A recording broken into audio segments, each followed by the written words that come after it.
Salam, hər vaxtınız xeyir olsun hörmətli konfrans iştirakçıları. Yeni bir konfransla yenə sizlərlə bərabərik. Bugünkü konfransımız İstiqlal şairi Bəxtiyar Vahabzadənin 100-cü il dönümünə həsr edilib. Sözü qonaqlarımıza verməzdən öncə istəyərdim virtual olaraq Bəxtiyar Vahabzadənin ev muzeyini ziyarət edək. Cəmaləddin hocamızın Şəki səfərlə bağlı videonu sizlərə təqdim etmək istəyirəm. Daha sonra sözü qonaqlara verəcəm.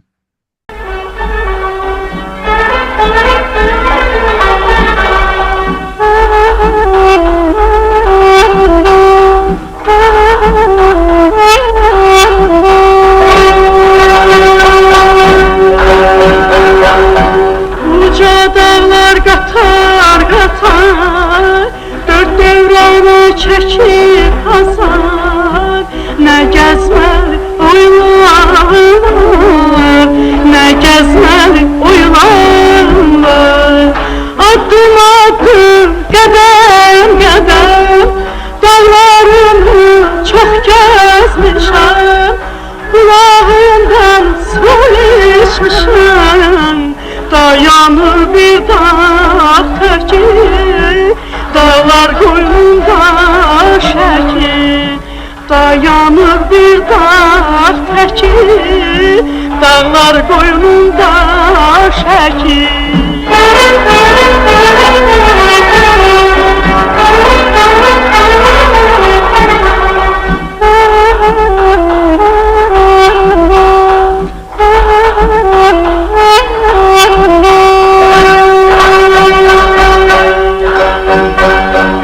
Her sözünün əzzərisən, sevimlisən məzzərisən.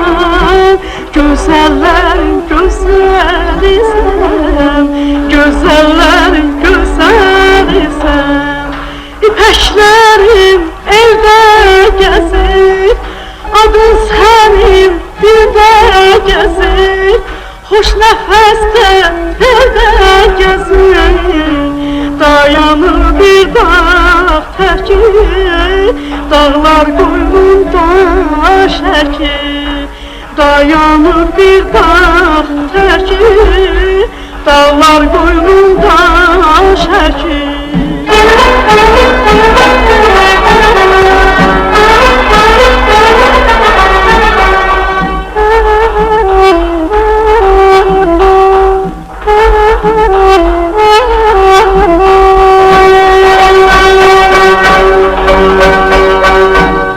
Uca dağlar qatar qatar, dörd dövrəni çəkib hasar.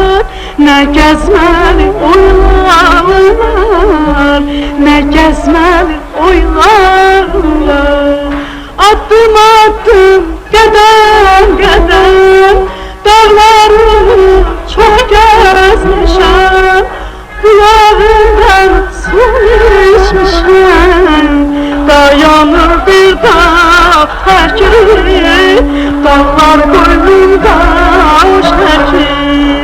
Dayanır bir dağ təki, dağlar qoynunda şəki. Unutulmaz şairimiz Bəxtiyar Vahabzadə 1925-ci ildə Şəkinin ən qədim, ən böyük məhəllələrindən biri olan Yuxarbaş məhəlləsində dünyaya göz açmışdı. 9 yaşına kimi burada yaşamış, 9 yaşından sonra Bakıya köçmüşdür ailəsi ilə birlikdə, Bakıda yaşamışdır.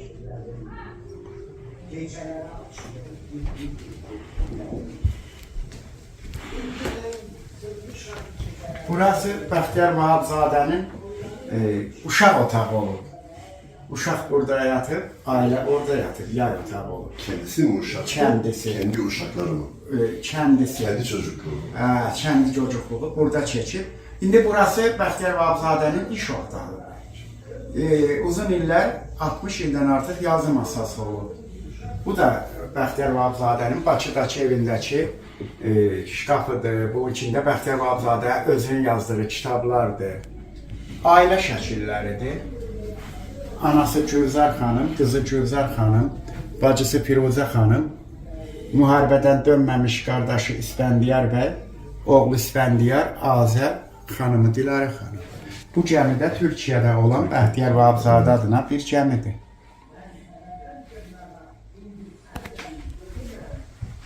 İndi bizim bir otağımız da var.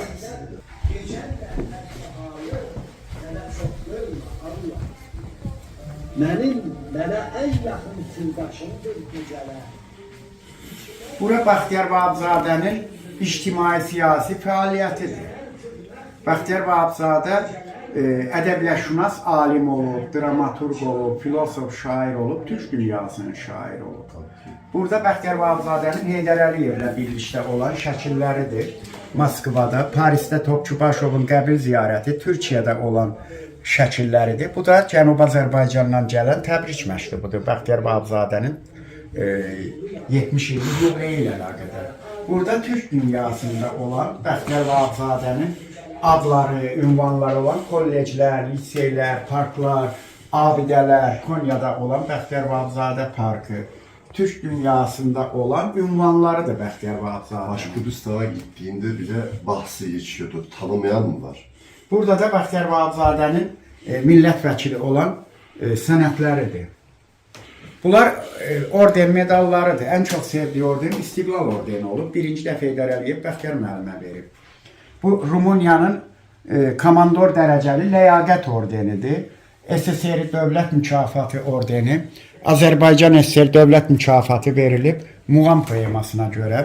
Burada da Türkiyədən gətirib burada veriblər. Onur ordenidir bu.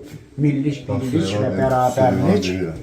Süleyman Dəmirəllə olan Türkiyədə olan görüşüdür. Bu da onur ordenidir. Bunu çox təntənəli veriblər burada. Bunu gətirib Qırğızistan, Qazaxıstan, Özbəkistan, Qaqauziyadan olan şairlər, sənət, bilim adamları çox təntənəli burada təqdim edirlər. Türk dünyası şairləri. Türk dünyası şairinə ödüldür. Burada da Türk dünyasında olan görüşləridir, çıxışlarıdır, ictimai-siyasi fəaliyyətidir. Rahmetli Alparslan Türkeş ile beraber. Buradan Alparslan Türkeş'e de fatihalar yolluyoruz. Bizim Nürnberg tedaviye gelmişti. Kravatı müzesinde hatıra olarak bize bırakmıştı. Orada sergiliyoruz. Onu da rahmetle anıyorum. Bu da başsağlığı telegramıdır. Hem Prezidentimiz İlham Əliyevin hem de onun hanımı Mehriban hanımın. Kendisinin yazmış olduğu telgraf Onlara Başınız sağ başsağlığı olsun. telegramıdır. Ürəkdədir sözün kökü, ayıra bil tükdən tükü, çəkə bilsən məslək yükü, çox ağırdır, şərəfi var. İnsan göydə ay kimidir, görünməyən tərəfi var. Hər ömrün öz hədəfi var. Bəxtiyar Vahabzadənin ömrünün hədəfi dil sevgisi, vətən sevgisi, millət sevgisi, türk dünyası sevgisi idi. Bu gün Bəxtiyar Vahabzadə yoxdur, yoxluğunu yaşayır. Bəxtiyar Vahabzadə ilə xoşbəxtəm ki, 34 ildən artıq onun evinin evladı kimi oldum. Və çox sevinirəm ki, bugün 2015-ci ildən Prezidentimizin sərəncamı ilə yaradılan bu muzey 2017-ci ildən istifadəyə verildi və mən də burada direktor kimi çalışdım. Bəxtiyar müəllimin dünyası çox geniş idi, əhatə dairəsi çox geniş idi. Çox bilim adamları Bəxtiyar müəllimin dostları olub, arkadaşları olub. Bax, bunlardan biri də Əhməd Şimid olub. Bu sənətlər də muzeyimizin ən qiymətli əlyazmalarıdır və Dresden kitabxanasındakı Kitab-ı Dədə Qorqud kitabını da Bəxtiyar müəllimə hədiyyə edib. Və burada da Əhməd Şimid ilə olan yazışmaları muzeyimizin gözəl eksponatları kimi qorunulur, saxlanılır. Hələ sağlığında Əhməd Şimid Bəxtiyar müəllimi Almaniyaya, Berlinə dəvət eləmiş və Əhməd Şimid də həm Bakıda, həm Şəkidə şairlə həmişə yaxın əlaqələrdə olmuş. Bəxtiyar müəllimin 3 kitabını Almaniyada, Alman dilində, həm də türk dilində nəşr etdirmiş. Hər dəfə Bakıda olanda, elə Şəkidə də 2 dəfə olub. Bəxtiyar Vahabzadə ilə çox yaxın ilişkiləri var idi. Həm də Bəxtiyar müəllimi ziyarət edirdi. Bəxtiyar müəllimin də kitablarını Almaniyada çox nəfis tərtibatla, çox gözəl Alman dilində nəşr etdirmişdi. Bugün də Bəxtiyar müəllimin arxivində Əhməd Şimid ilə bağlı çox qiymətli sənətlər var. Burada onunla karşılaşacağımı hiç bilmiyordum. Mesela bakın Derhan, onda Padişah. Yani Horoz ve Padişah burada kalkıp masal kitabını yazmış. Hem de Almanca. Sizden ricam şunu okur musunuz? O zaman Vahabzade'ye Büyük Üstad'a özel olarak yazılmış yazısıdır. Bunu okumanızı rica ediyorum. Böyük Azəri xalqının böyük Nəcib ruhlu oğlu, zamanımızın gözəl şairi, əziz qardaşım, iki gözüm Bəxtiyar Vahabzadə iftixar hissi ilə Münxen 1977-ci il Əhməd Şimi. Münhin yani bizim Bavaria'nın başkenti ve ben München'den sonra ikinci büyük şehir Nürnberg'den geliyorum. Buradan hepinize selam. Azadlıq meydanı. Bəxtiyar Vahabzadə istiqlal şairi olmuşdu. Azərbaycan ədəbiyyatında istiqlal sözünü qələmi ilə yazdı. Meydanda canı, qanı ilə yazdı. Meydan hərəkatından çox dəyərli bir xatirədir. Bu YouTube-da heç yerdə olmayan bir sənətdir. Bəxtiyar Vahabzadənin şəxsi arxivindəndir. Mən bunu vətəni kənarda yaşadan qürbətçi dostlarımıza, Bəxtiyar sevərlərə, Türk sevərlərə hədiyyə olaraq Çok vermək teşekkür istəyirəm. ederim. Burada hakikaten yüreğinde sizleri görmek için geldim. Arka planda orijinal sesi. Burada yüz simasıyla da neredeyse karşımda şu an üstadla beraber, Neşet Hocam'la da olmaktan şeref duyuyorum. Kendilerine ait bu eseri de kalbimde yüreğimde götürüyorum. Çok teşekkür ederim. Sağ olun, var olun. Sağ olun. Allah razı olsun. Neşet Hocam, burada bizi ağırladınız. Çok teşekkür ederim. Çok Sizle sağ olun. tanışmaktan şeref duydum. Zakir'de nazikane sunmak istiyorum. Sayın Erşen Zekeriya Bey'i ve bu size özel benim kendi imzam. Çox Size sağ olun, teşekkür çox ederim. sevindim, çox məmnun oldum. Çok sağ olun. Mənim muzeyimin ən gözəl bir eksponatı kimi Şərəf duyuyorum. çox gözəl bir yerdə Çox onu təşəkkür ederim. sərgiləyərik gələn Sağ qonaqlara. olun. Çox sağ olun. Memnun oldum. Çok Çok sağ olun. teşekkürler. Çok güzel hazırlamışsın. Teşekkür ederim. Bana da sürpriz oldu. Allah razı olsun hocam. Çok sağ olun. Biz teşekkür edirik. İndi isə sözü bir-birindən dəyərli qonaqlarımıza vermək istəyirəm. İlk olaraq sözü Azərbaycan Respublikasının əməkdar artisti, Azərbaycan Dövlət Mədəniyyət və İncəsənət Universitetinin kafedra müdürü, dəyərli, hamımızın sevimlisi, həmçinin birlikdə Qarabağa səfər etmək şərəfinə nail olduğumuz Evet. Azad müəllim Şükürova vermək istəyirəm. Buyurun Azad müəllim, söz Azat sizdə. Hocam hoş geldiniz. Hoş gördük, hoş gördük. Mən bütün konferans iştirakçılarını, bu görüş iştirakçılarını salamlayıram. Özü də çox böyük bir ürək rahatlığı, könül xoşluğu bu görüş adama verir. Ona görə ki, bu bizim hamımızın ürəyimizdə, qəlbimizdə, könlümüzdə bir vətənpərvərlik, türkçülük səltənəti qurmuş bir şəxsiyyət haqqındadır. Bəxtiyar Vahabzadənin adına bağlanıb bu görüş. Çox yaxşıdır. Yəni mən bu səltənət qurmuş ifadəsini belə gəlişi gözəl söz kimi işlətmirəm. Çünki mən hələ tələbə idim. 80-cı illər idi. 80-cı illərin 70-ci illərin axırı idi. Bəxtiyar Vahabzadənin muğam poeması çıxmışdı və o dövlət mükafatı almışdı o poemaya görə. Biz də İncəsənət Universitetində yeni ili belə bir bəhanə gətirib, yeni il münasibəti ilə güya yığıncaq eləyirik, amma Bəxtiyar Vahabzadənin həmin muğam poemasından parçalar hazırlamışdıq və Bəxtiyar müəllimi dəvət eləmişdik. Açığını deyim, heç bir o qədər də tam yadımda deyil. Kim təşəbbüs irəli sürmüşdü ki, yolka ağacı, küknar ağacı qurmayaq. Yeni il olmağına baxmayaraq, bilirsiniz də yeni ildə hamı küknar ağacı qurur. Biz də qurmadıq. Bəxtiyar müəllim gəldi, görüş keçdi, çox xoşuna gəldi. Yenə deyirəm, yeni il adı ilə bağlamışdıq bu görüşü. Sonda Bəxtiyar müəllim dedi ki, hər şeyə görə çox sağ olun. Poemanı əzbərləmisiniz, söyləyirsiniz belə filan. Amma ən çox ona görə sizə minnətdaram ki, siz məni dəvət elədiyiniz məclisdə küknar ağacı, yəni yolka qurmamısınız. Buna görə sizə təşəkkür eləyirəm. İndi bilmirəm bu təşəbbüs kimdən gəlib dedi. Elə Teatr Universitetinin tələbələri belə addım atmalıdır. Onda deyirəm 70-ci illərin axırı idi. Hələ heç kəs müstəqillik haqqında fikirləşmirdi. Rusun təcavüzündən demək olar ki, heç kəs danışmırdı. Belə yeri gələndə söhbətlər olsa da açıq heç kəs demirdi. Amma Bəxtiyar müəllim bu sözü ki, çox yaxşı ki, yolqa qurmamısınız, küknar ağacı qurmamısınız. Bu bizim hamımızın şuurumuzda sanki bir tərpənmə yaratdı belə ki, Bəxtiyar müəllim bu sözü boş yerə deməzdi. Yenə deyirəm, bax ona görə deyirəm ki, Bəxtiyar müəllim əslində insanların şuurunda bir türkçülük, bir vətənpərvərlik, bir özünə hörmət toxumu səpirdi daimi. Sonra təbii ki, mən bir aktyor olaraq Bəxtiyar müəllim yaradıcılığı ilə çox yaxın oldum və nəhayət Bəxtiyar müəllimin yubileyi keçirilirdi və bu yubiley münasibəti ilə Respublika Sarayında böyük bir tədbir hazırlanırdı. Rəhmətli Heydər Əliyev cənabları da orada gələcəkdi, iştirak eləyəcəkdi.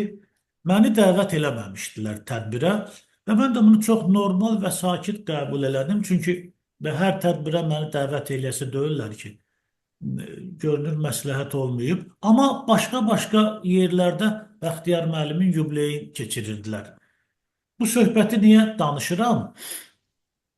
Mən həmişə gənclərə bunu deyirəm ki, biz elə bilirik ki, Bəxtiyar müəllimin yaradıcılığını bilirik. Biz elə bilirik ki, Bəxtiyar müəllimi yaxından tanıyırıq. Amma belə deyil əslində. Biz Bəxtiyar müəllimin barmaqla saysaq, cəmisi 10, belə lap özünü öldürsə, 15 şeirini söyləyirik həmişə. Aktyorlar, Bəxtiyar müəllimin adı gələndə.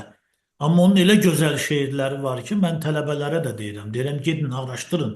Onun yaxşı, maraqlı şeirləri var. Onu tapın, gətirin.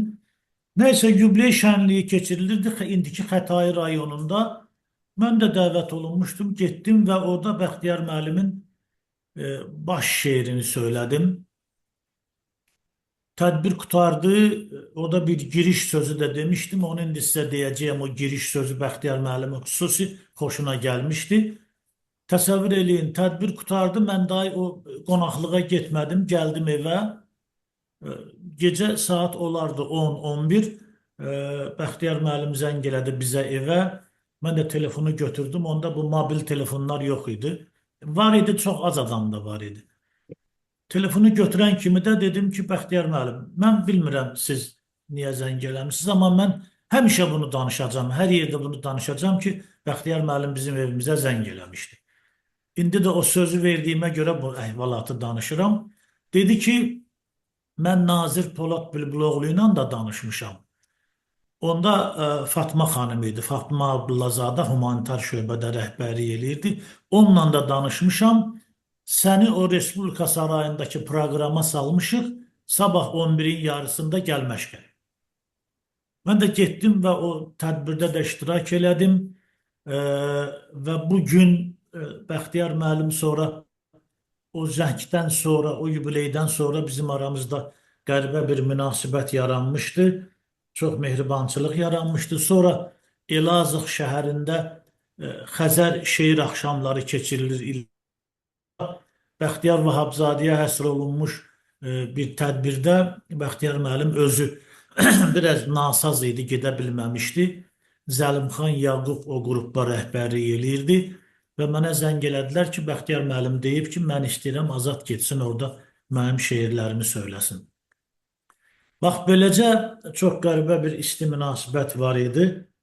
Bəxtiyar müəllim, bilirsiniz, təkcə şair olsaydı, başqa heç bir fəaliyyət göstərməsəydi. Yetərdi ki, o Azərbaycan ədəbiyyatının tarixində qalsın. Və yaxud da şeir yazmasaydı, ədəbiyyatçı olsaydı, fikir adamı olsaydı, o fikir adamı olaraq insanların şuuruna təsir eləmək qabiliyyətinə görə yaddaşlarda qalardı Bəxtiyar müəllim. Ən adi bir müəllim belə olsaydı, yenə o öz tələbələrinin yaddaşında qalacaqdı. Çünki Bəxtiyar müəllim bütün çalışdığı sahələrdə, poeziyasında da, dramaturgiyasında da, hətta ömrünün sonunda bir neçə belə xırda onun hekayə kimi pritçaları onun çap olundu. Təxminən 3-4 pritçaydı. Onda da, deputatlıq fəaliyyətində də, alimlik fəaliyyətində də Bəxtiyar müəllim bütün məqamlarda bir Türk olarak, bir Azeri olarak heç vaxt o şuurundan, fikrindən dönmədi. Kimlə söhbət eləyirdisə o adamlar o saat xəstələnirdilər onun ideyaları ilə, dönüb olurdular türkçü, dönüb olurdular Azərbaycançı, dönüb olurdular müstəqil fikirli bir adamlar. Və nəhayət mən öz tələbələrimə də bunu deyirəm, çox tez-tez deyirəm.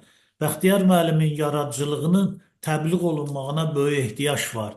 Çünki onun şeirlərindən yenə deyirəm, ortalıqda dillər əzbəri olan 10-15 şeirdir. Amma Bəxtiyar müəllimin elə gözəl şeirləri var ki, adam söyləyəndə hətta mən çox rast gəlirəm. Tamaşaçılardan mənə deyirlər ki, bizim heç xəbərimiz yoxdur. Nə yaxşı şeirmiş Bəxtiyar müəllim bu şeiri. İndi o şeirlərdən birini əgər icazə verərsiniz sizə söyləyərəm. Tabii ki. Baş ağrısı vermərəmsə. Bu Şərəf duyarım. Bəxtiyar müəllimin baş şeiridir. Mənim repertuarımda Bəxtiyar müəllimin şeirləri çoxdur. Bir dəfə qəzetlərin birində rast gəlir ki, bir Amerika alimi bir meymunun başını o biri meymuna köçürüb və o biri meymun da təxminən 7-8 saat bu meymunun başı ilə yaşayıbdır və bütün dünya alimləri gələcəkdə beyin köçürmə əməliyyatının mümkünlüyü haqqında mübahisələr aparırlar. Bu da Bəxtiyar müəllimə təsir eləyib, bu şeiri yazıb. Baş şeiri. Onu sizə söyləmək istəyirəm. Qəribə aləmdir. Zəmanəmizdə idrak təbiyyətlə yarışa girmiş. Ürək də, börək də, qulaq da, göz də bədəndən bədənə köçürlərmiş. Bir maşın sahibi lazım olanda sınan hissələri alır dükandan. Deyirəm insanın əzaları da aptekdə satıldı bəlkə bir zaman. Az mıdır insanın məyər dərdsəri? Bu da bəşər üçün böyük təhlükə. Hazır fikirləri, düşüncələri başlara doldurub satdılar bəlkə. Ürəyi, börəyi dəyişmək asan, bəs başı bu yerdə bir qədər dayan. Hər şeyi dəyişir axı baş, beyin, baş özü başları necə dəyişsin? İnsanın adına, şərəf şanına, deyirəm gəlməzmi bundan bir ləkə? Bir nadan güvənib öz imkanına, dahinin başına göz tikdi bəlkə.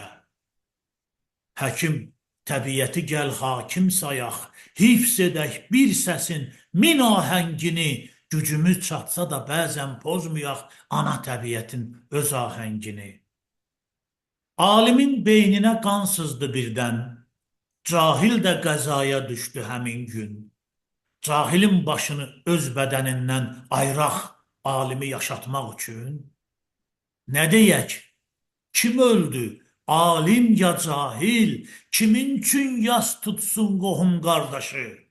Yaşayan kim oldu? Bu ki sir deyil. Alimin bədəni, cahilin başı. Alim yaşayacaq bir nadan kimi. Kimi alladırıq burada biz? Kimi? Cahilin başı ilə, düşüncəsi ilə yaşayan o alim yenə alimmi? Hanı o əvvəlki əqidə, məslək? Əgər fikri yoxsa özü sağ mıdır? Yaşamaq xətrinə fikri dəyişmək, məsləki dəyişmək, yaşamaq mıdır? Allah ona rəhmət eləsin. Mən Amin. təşəkkür edirəm hocam sizə, Anar qardaşıma, bu konferansda iştirak edən hər kəsə ki, Bəxtiyar müəllimin adını bax beləcə yad edirsiniz. Allah Hocam ona çok qəni çok qəni teşekkürler. Yüreğinize sağlık. Büyük bir zevkle ve duygular içinde dinledim. Allah razı olsun. Yani yürekten sözleriniz için de Allah razı olsun. Çox sağ olun Azad müəllim, həm dəvətimizi qəbul etdiyiniz üçün, Evet. həm o xatirələri bizlərlə paylaşdığınız üçün minnətdarım. Var olasınız. Allah razı olsun. İndi isə sözü Dünya Söz Akademisi Başkanı Profesör Doktor Hayrettin İvcin hocamıza vermək istəyirəm. Buyurun Hayrettin hocam, söz sizdədir. Hayati Hocam hoş Teşekkür ederim. geldiniz. Hoş gördük. Sağ olun. Öncelikle zat halinize Cemalettin Bey selam yolluyorum. Ayrıca Anar kardeşimize selam yolluyorum. güzel programlara imza atıyorsunuz. Teşekkürler. Teşekkür Ayrıca ederim. ben bu sizin bulunduğunuz zamandaki gezilerinizin izlenimleri beni son derece sevindirdi ve e, meraklandırdı. Çünkü ben Şeki'ye 3-4 defa gittim ama o müze henüz oluşmamıştı. Şimdi daha çok istiyorum Şeki'ye etmeyi.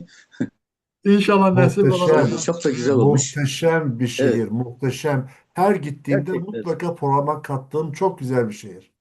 muhakkak, muhakkak. Ve Elşembe'ye de tebrik ediyorum Elşembe'yi de. Güzel hazırlamışlar müzeyi. Güzel koruyorlar. Çok teşekkür ediyorum.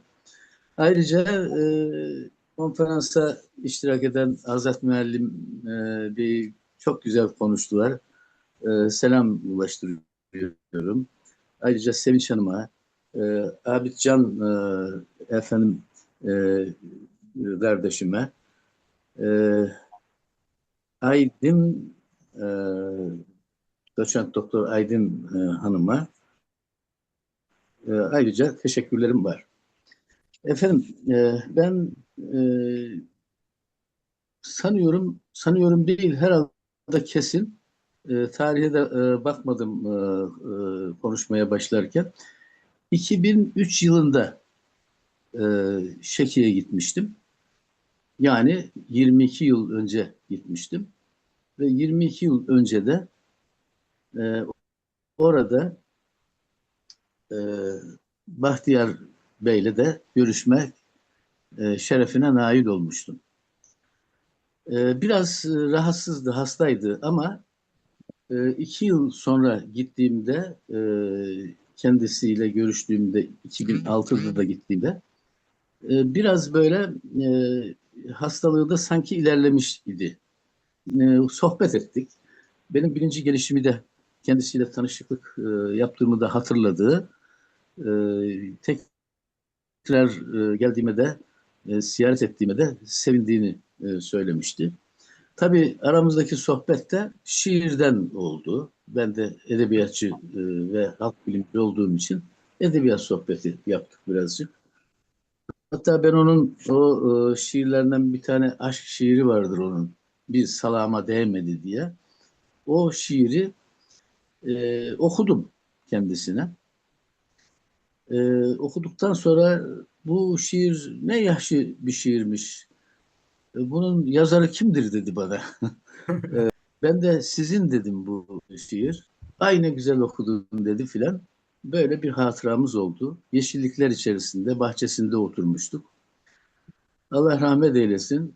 Halide Hocam buradaki ince düşüncesinin farkındayız değil mi? Bak ne kadar güzel bir jest Evet, yapmış. Yani o kadar güzel okudunuz ki benim şiirimin olduğunu bile farkına varmadım gibi. Aynen.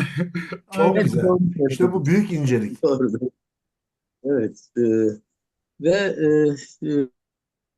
ondan sonra da görmek kısmet olmadı. Zaten 2009 yılında da Hakk'a yürüdü ve bütün Türk dünyasını üzdü tabii bu onun kaybedişimiz hepimizi üzdü. Türkiye'de şairler arasında onu görmeyip de sadece adını duyanlar, şiirini okuyanların hemen hemen hepsi yas içerisinde kaldılar.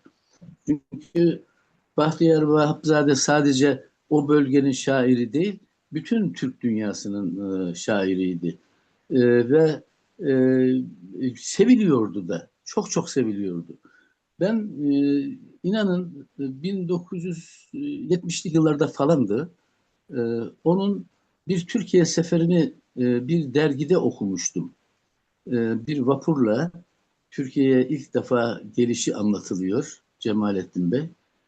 O Türkiye sevgisini, o Türklük sevgisini ne kadar yüce olduğunu o yazıda öğrenmiştim ve kendi yüzünü görmeden adını ilk defa duymuş olmakla beraber ona hayranlığım e, son derece artmıştı. Efendim o şairdi, milletvekiliydi, siyasetçiydi, ne bileyim dramaturgtu, e, büyük bir yoğunluğu vardı her alanda, edebiyatın her alanında. E, Mesela biliyorum ben 70'ten fazla şiir kitabı vardı. E, Ben onun şiir kitaplarından, kirli olanlarından kaç tanesi hala kütüphanemde vardır. O vefat ettikten sonra da onun şiir kitapları yayınlandı. Hatta e, şu şiir kitabını da son gittiğimde e, Bakü'den aldım. Bu kitap da onun ölümünden 8 yıl sonra yayınlandı.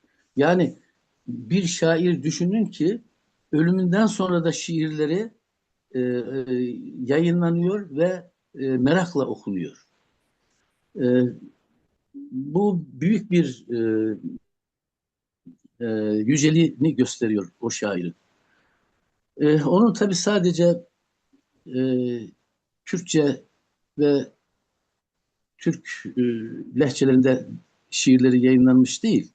Onun şiirleri İngilizce'de, yazıları İngilizce'de, Fransızca, Farsça, e, ne bileyim İspanyolca, e, Sovyetler zamanında Sovyetlerdeki e,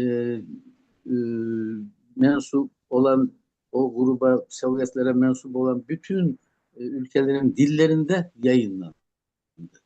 Yani bizim bir şairimiz, yazarımız vardı. E, Aziz Nesin. Biz Aziz Nesin'in bütün dünyada yayınlandığını bilirdik ve ikinci bir kişi yoktur diye düşünürdük. Oysa ki Vahapzade'nin e, bütün şeyleri Sovyetlerin bir defa tümünde okunuyordu.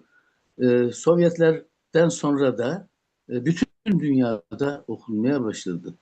Bu ulu kişide hayran olmamak mümkün değil.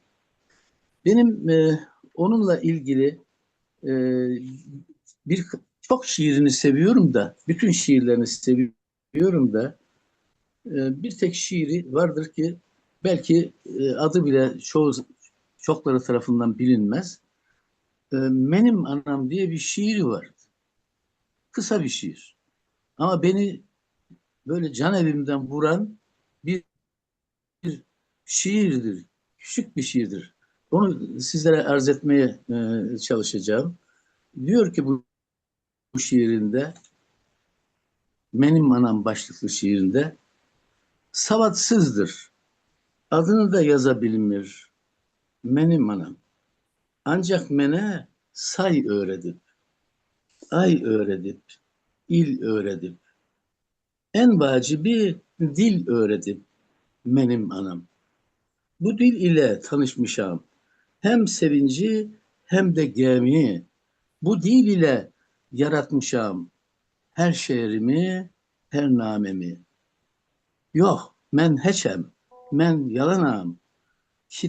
Kitap sözlerimin müellifi benim anam. Bir anaya bu kadar bağlılık, bu kadar minnettarlık ancak böyle ifade edilir diye düşünüyorum. E, Anası herkesin bildiği gibi Gülzar e, hanımdır. Gülzar Hanım e, onun aslında abisinin hanımıdır ve de onu ana olarak bellemiştir. E, Abisinin çoluğu çocuğu olmadığı için Bahtiyar Vahapzade'yi sanki bir evlat gibi yetiştirmişlerdir. Bunu dedesi, biz dede diyoruz. Dedesi öldüğünde asıl babası, atası öldüğünde öğrenmiştir. Ama o yine Gülzar Ana'yı çok sevmiştir. Gülzar Ana da onu esirgeyerek büyütmüştür, korumuştur. Hatta ve hatta e, bildiğimiz kadarıyla bir kızı olduğu zaman Gülzar Ana'nın adı da verilmiştir. Ve bir şiirinde bunu söylüyor. Benim anam, e, benim anam e, yeniden büyüyor diye bir şiiri var. Müsaade ederseniz onu da size arz edeyim. Tabii ki hocam. Ve e, ne kadar anasına e, bağlı olduğunu ve e, kızını anasının yerine kaim ettiğini sizlere söylemek isterim bu şiiriyle. Tabii onun poemaları da, şiiri biraz sonra okuyacağım. Poemaları da çok güçlüdür. Mesela Gülistan poeması vardır ki bunun yüzünden başı belaya da girdiğini biliyoruz. Üniversiteden atıldığını ama sonradan böyle bir kişinin üniversiteyle ilişkinin kesilemeyeceğini hissettikleri zaman tekrar iadeyi itibar edip göreve başladıklarını biliyoruz. Bu Gülistan poeması da gerçekten e, bir Türk'ün, bir Türk ırkının e, ne kadar zorluklarla ayakta durduğunu, kendisini koruyabildiğini, diğer milletlerin kültürlerine karşı nasıl direndiğini anlatan bir poemadır. Bu poema da beni her zaman etkiler ve her zaman e, benim baş tacı saydığım bir poema olarak e, görürüm ve öğrencilerimize de salık veririm. Bu poemaları mutlaka ve mutlaka derinlemesine öğrencilerime incelettiririm. Hala da bunu yapıyorum. Onun bakın anam teyzeden büyüyor şiiri de şöyle. Demin söylediğim gibi annesi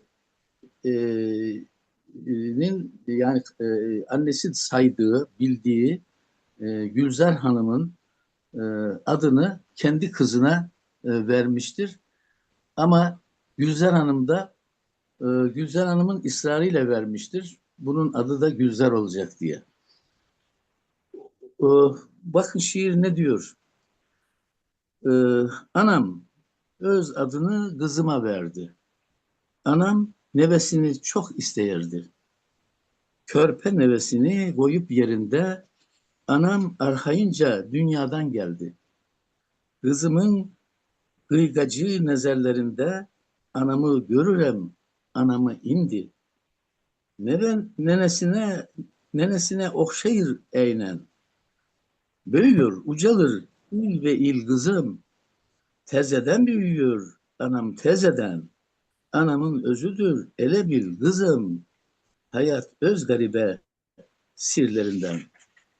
Bize elhan, elvan möcüz gösterir. Kızımı adıyla çağırmıram ben. Ay anam deyirem, o da hay verir. O benim anamdır, o benim anam. Ancak bir ferki var, bunu danmaram. Bir vakti anam mene can deyerdi. Şimdi men anama can deyirem. Bir vakt anam beni çok isteyirdi. Şimdi men anamı çok isteyerem. Bakın ailesine de son derece düşkün, son derece aileye bağlı bir insan ancak bu kadar olabilir. Hayrettin Ben hocam bu şiirleri biz seviriz. Sizlerin de orijinal formada Azerbaycan dilinde okumanız bizleri ayrı sevindirdi Bir de ve o kadar sevdirdi. akıcı ki değil mi? Böyle akıcı, ben böyle bakıyorum seyrediyorum hayranlıkla. evet, sağ olun, Ha, sağ olun. güzel. Çok teşekkür ederim. Allah. Başta demedik, Tabii Hamzade bunu boşuna dememiş ki bu kimin şiiri. Yani o kadar akıcı ki sağ olun. Bu maşallah. tabii Vahapzade Türklük şuurunu e, en üst düzeylerde ortaya koyan bir insandır. Hiçbir zaman e, Türklüğünü unutmamıştır. Unutturmak isteyenlere de son derece e, karşı çıkan bir insandır. Bakın e, onun pek çok şiirleri bestelenmiştir bestekarlar tarafından. Mesela Cavanşir Guliyev'in bestelediği bir Azerbaycan-Türkiye şiiri vardır ki e, yani neredeyse nimri olacak, marş olacak derecede güzel bir şiirdir. Diyor ki bir milletik iki devlet, eyni arzu, eyni niyet. Her ikisi cumhuriyet, Azerbaycan, Türkiye. Bir ananın iki oğlu, bir ağacın iki kolu. O da ulu, bu da ulu, Azerbaycan, Türkiye. Ana yurtta yuva kurdum, ata yurtta kömür verdim. Ana yurdum, ata yurdum, Azerbaycan, Türkiye. Birdir bizim her halımız, dileğimiz, amalımız, bayraklarda hilalımız. Azerbaycan, Türkiye. Dinimiz bir, dilimiz bir, ayımız bir, ilimiz bir, eşkimiz bir, yolumuz bir. Azerbaycan, Türkiye. Tabii Haydar Hocam siz bana buradan bunu okurken marş gibi dediniz ya. Buradan bakıyorum evet, Halil Eman Şehla da mikrofonu kapalı ama dudak kıpırdanmasından okuyorum.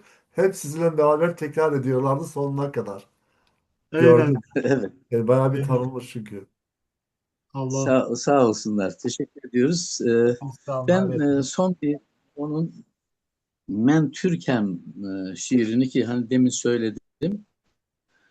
Türklüğünü hiçbir zaman inkar etmeyen, inkar edenlere karşı duran bir insanın şu şiirini hiç biz unutmuyoruz. Bakınız ne diyor? Men Türkem, sen bizi aldattın illerden beri. Aldatanları biliyoruz. O, kimler aldatıyordu biliyoruz. Kusura bakmasınlar onlar. Sen bizi aldattığın illerden beri. Ben çerhi felekten ders götürmüşem. Özge anasından süt emenleri özge kulluğunda duran görmüşem. Bestir dözdüğümüz ölümden beter. Köhne bazardaki o köhne nırha milleti 100 yere çaladın yeter. 100 arhın suyunu katma bir arha. Eslimi, neslimi tanıyaram ben. Karışık değilim, özümden hürkem. Sen kimsen, sen nesen, özün bilirsen. Men ilk kaynağından Türk oğlu Türkem. Subuttur, delildir ağlın kıblesi. Değişebilirsen adımı ancak, canım çıhana da kalbimin sesi, Türkem gerçeğini bıçıldayacak. Evet, böyle haykırıyordu Türk olduğunu da.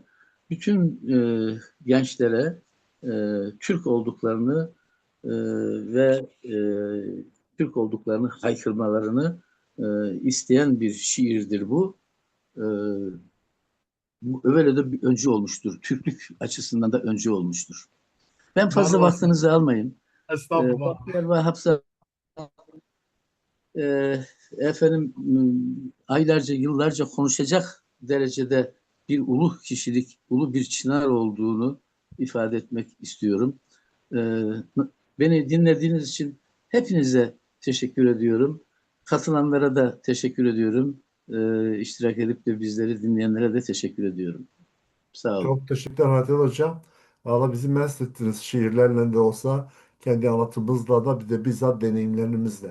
Çok teşekkürler. Allah size hayırlı sağlıklı uzun ömürler versin. Size de Azat Hocama da. Amin. Şu anda zevkten böyle gidiyoruz. Muhteşem program. Hayrettin Hoca çok güzel okudu şiirleri. Evet. Maşallah, Tamam. maşallah. Maşallah Teşekkür ederim. hepiniz olsun. Var olasınız. Tamam. Çok sağ olun Hayrettin Hocam. Hem şiirlerle bizi mest Tamam. ettiniz hem davetimizi Evet. kabul ettiniz. Var olasınız. Sağ Çok olun. sağ Gerçi Azat Bey gibi okuyamadım ama olun. Azat Allah Bey de Estağfurullah. aşkına, çok Allah aşkına, Allah Azat aşkına. Bey, Azat Bey diyorsa muhteşemdiniz. Bizim ne haddimize? Demek ki hakikaten Yo, öyle. çok samimiydi, çok şirin Evet. idi, güzel sağ idi, olun. özüne mahsus idi.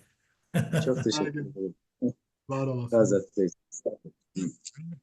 İndi isə sözü Azərbaycan Milli Elmlər Akademiyasının Nəsiman adına Dilçilik İnstitutunun Monitoring və Lingvistik Təhlil Şöbəsinin müdürü Professor Sevinç xanım Əliyevaya vermək istəyirəm. Nihayet Sevinç Eriyeva hocamız değil mi? Hı hı. Evet, Çok evet, sağ olun. Hoş geldiniz. Çok sağ olun. Çok teşekkür ederim.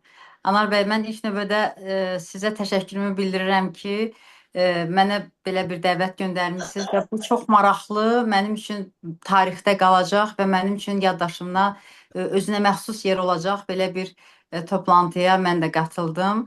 Hörmətli Cəmaləddin bəy, Xeyrəddin bəy, çox hörmətli Azad müəllim, Elşən müəllim, hər birinizi, bütün tədbir iştirakçılarını, qatılımcıların hamısını salamlayıram. Tabii ki. O qədər müqəddəs bir mövzunu müzakirə edirik ki, Anar bəy, mən sizə təşəkkür edirəm. Yəni mən iştirakçılar üçün də demək istəyirəm ki, Anar bəy əslində mən onu tələbəm kimi, magistr tələbəsi kimi tanıdım, amma bugün bir daha qürur duydum ki, Azərbaycanımızın belə gəncləri var, belə ziyalıları var. Və deməli, biz narahat olduğumuz məqamlar bir yana, az əvvəl biz hörmətli Azad müəllimlə bu barədə danışırdıq. Narahat olduğumuz məqamlar var və biz həmişə bu narahatlığı yaşayacağıq. Amma bir tərəfdən də belə gənclərin olması ilə bizdə bir əminlik, arxayınlıq yaranır ki, bizim ziyalılarımızın qədri, dəyəri bax belə gənclərimizin varlığı ilə ölçülür, onların yaradıcılığı ilə, onların axtarışlarında yaşayır, onların tədqiqatlarında yaşayır. Anar bəy, mən sizə dərin minnətdarlığımı bildirirəm ki, elə bu tədbirin özünün təşkili sizin böyüklərə, ziyalılara, sözə, dilə olan, Türk dünyasına olan sevginizin təzahürüdür.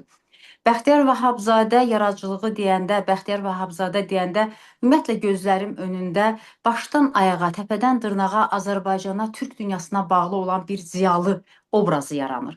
Yəni mən Bəxtiyar Vahabzadəni tədbirlərdə görmüşəm, amma şəxsən tanışlığımız olmayıb. Amma Bəxtiyar Vahabzadənin uşaqlıqdan, onun şeirləri ilə, onun əsərləri ilə böyümüş bir gənc kimi o dövrdə, onun əsərlərinə, mən deyərdim ki, cəsarətinə həmişə heyran qalmışam ki, bu qədər cəsarətli bir insan ancaq Azərbaycanı, Azərbaycan dilini, Türk dünyasını belə sevə bilər. Və onun çox nigaran olduğu məqamlar var idi. Məsələn, Şəhidlər poemasını oxumuşdum, amma bugün düşünürəm ki, bizim şəhidlərimizin ruhu şaddır. O şəhidlər ki, müstəqil Azərbaycanı, Qarabağlı Azərbaycanı, bütöv Azərbaycanı bizə qazandırdılar. Deməli, Bəxtiyar Vahabzadə ruhudur da şaddır. Bəxtiyar Vahabzadənin nigaran qaldığı məqamlardan biri, biz həmişə onu həm də Cənubi Azərbaycanımızın Şəhriyarı ilə müqayisə etmişik. Onların dialoqları, onların obrazı kimi qarşılaşdırılması, əsərlərinin müqayisə olunması. Bugün onun ruhu şaddır ki, artıq Cənubi Azərbaycan, mən deyərdim ki, cənubdakı qardaşlarımızla qovuşmağımıza biz çoxdan, illər əvvəl, əsrlər əvvəl əslində ruhən qovuşmuşuq, amma fiziki olaraq artıq qovuşmamıza çox az məqam qalıb. Allah prezidentimizi qorusun və mən inanıram ki, biz bir gündə bax bu qələbəni qeyd eləyəcəyik. Bəxtiyar Vahabzadə nigaranlığı həmişə dilimizlə bağlı olub, Azərbaycan dilinin qorunması ilə bağlı olub, Azərbaycan dilinin saflığının, düzgün tətbiqi məsələləri həmişə onun yaradıcılığında öz əksini tapıb. Və onu qeyd etmək istəyirəm ki, mən hesab edirəm ki, elə Bəxtiyar Vahabzadənin yaradıcılığı başdan ayağa Azərbaycan dili deməkdir. Və nə qədər ki, Bəxtiyar Vahabzadə şəxsiyyəti yaşayacaq, nə qədər ki, o bizim qəlbimizdə, o əsərləri ilə yaşayacaq, deməli, onun əsərlərində qoruduğu, narahat olduğu, nigaran olduğu dilimiz də qorunacaq. Dilimizin saflığı da həmişə onun əsərlərinin, onun tədqiqatçılarının, onun vətənpərvər ruhda görmək istədiyi Azərbaycan gəncliyinin çiyinlərində yaşayacaq. Mən Azərbaycan gənclərini hesab edirəm ki, Azərbaycan gəncləri çox istedadlıdırlar, çox savadlıdırlar, yaradıcıdırlar, axtarışda olan gənclərdir. Və bizim gənclərimizin çiyninə bax belə bir məsuliyyət həm də ona görə düşür ki, Bəxtiyar Vahabzadədən danışan gənclik, Bəxtiyar Vahabzadə yaradıcılığı ilə sevgini öyrənən, vətənə məhəbbət, insana məhəbbət, dosta məhəbbət, xalqa məhəbbət, bütün mənalarda sevgini öyrənən gənclik həm də dilə olan sevgini də bu kimi bizim yazıçılarımızın əsərlərindən öyrənirlər, öyrədirlər və tədqiqatlarda yaşadırlar. Mən hesab edirəm ki, Bəxtiyar Vahabzadə ruhu həmişə şad olacaq.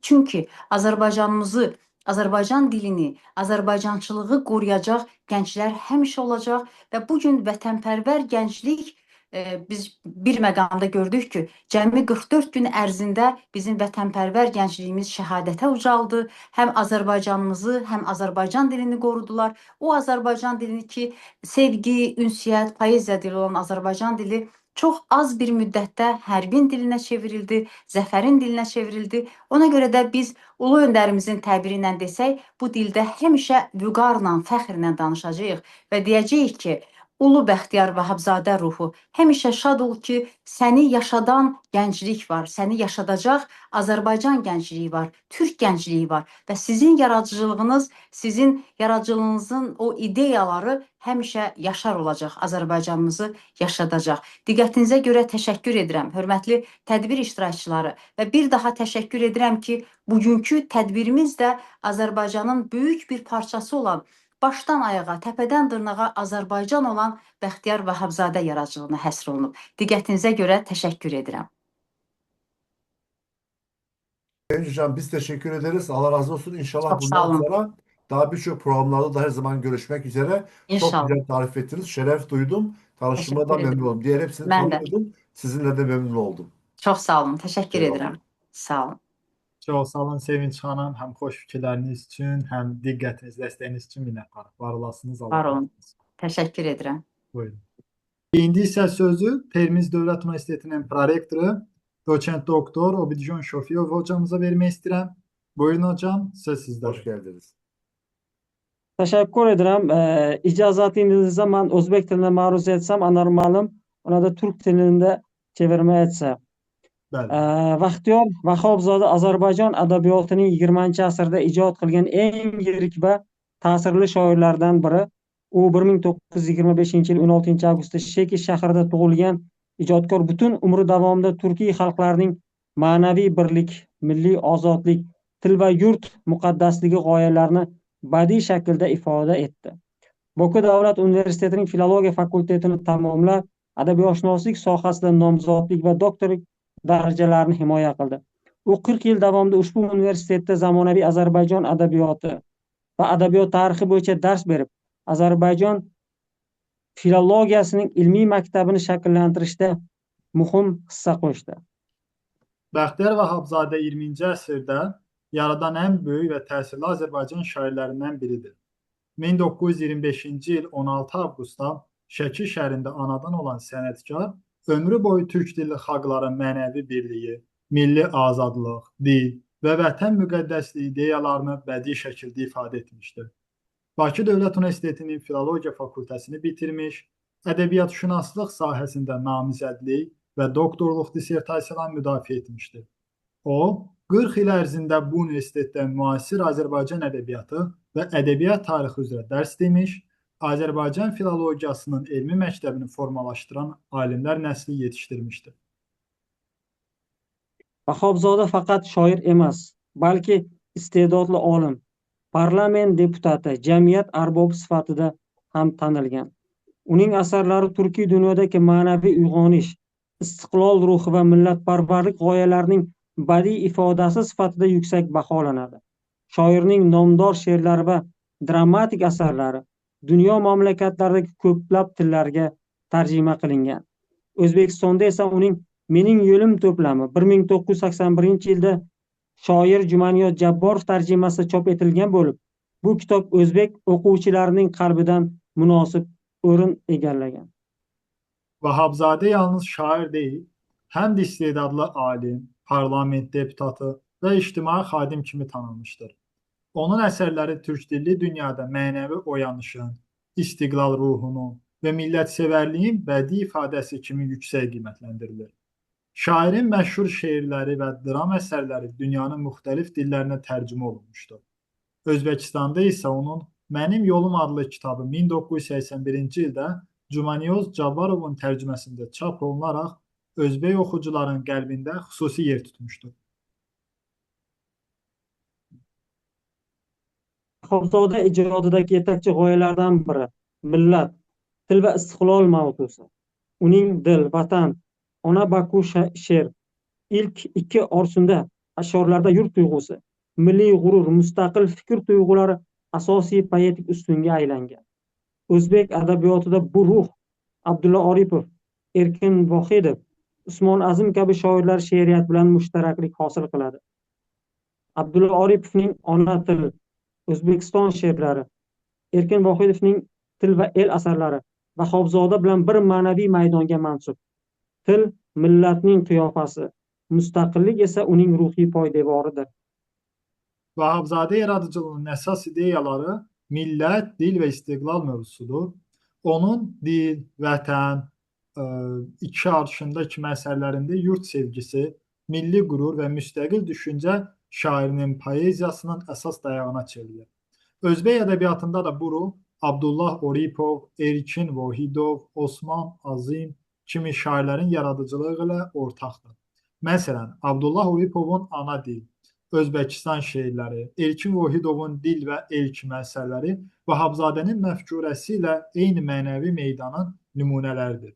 Dil millətin simasıdır, istiqlal isə onun mənəvi təməlidir. Ikki xil xalq shoirlari uchun til va yurt masalasi faqat badiiy estetik mavzu emas, balki milliy ozodlikning asosiy g'oyasi sifatida namoyon bo'ladi.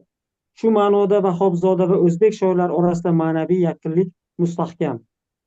Hər iki xalqın şairləri üçün dil və vətən məsələsi təkcə bədii estetik mövzu deyil, milli azadlığın əsas ideyasıdır.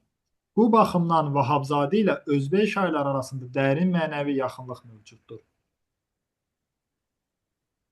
Baxtiyor Vahobzodaning butun ijodiy kuyi turkiy xalqlarning birligi, mushtarak tarixi va ruhiy yaqinligi haqidagi g'oyalar bilan yo'g'rilgan. Uning Turk bolasi, Sazim Senin kabi she'rlari umumturkiy o'zlikning badiiy manifesti sifatida qabul qilinadi. Bu g'oya o'zbek adabiyotida ham qator asarlarda namoyon bo'lgan. Abdulla Oripovning Turkistonga bag'ishlangan she'rlari, Erkin Vohidovning poemasidagi turkiy dunyo ruhi, Usmon Azimning turkiy birlik fikrlari Vahabzoda bilan bir maqsadda xizmat qiladi. Bəxtiyar Vahabzadənin bütöv yaradıcılığı türk dilli xalqların birliyi, ortaq tarixi və ruhani yaxınlığı ideyaları ilə yoğrulmuşdur.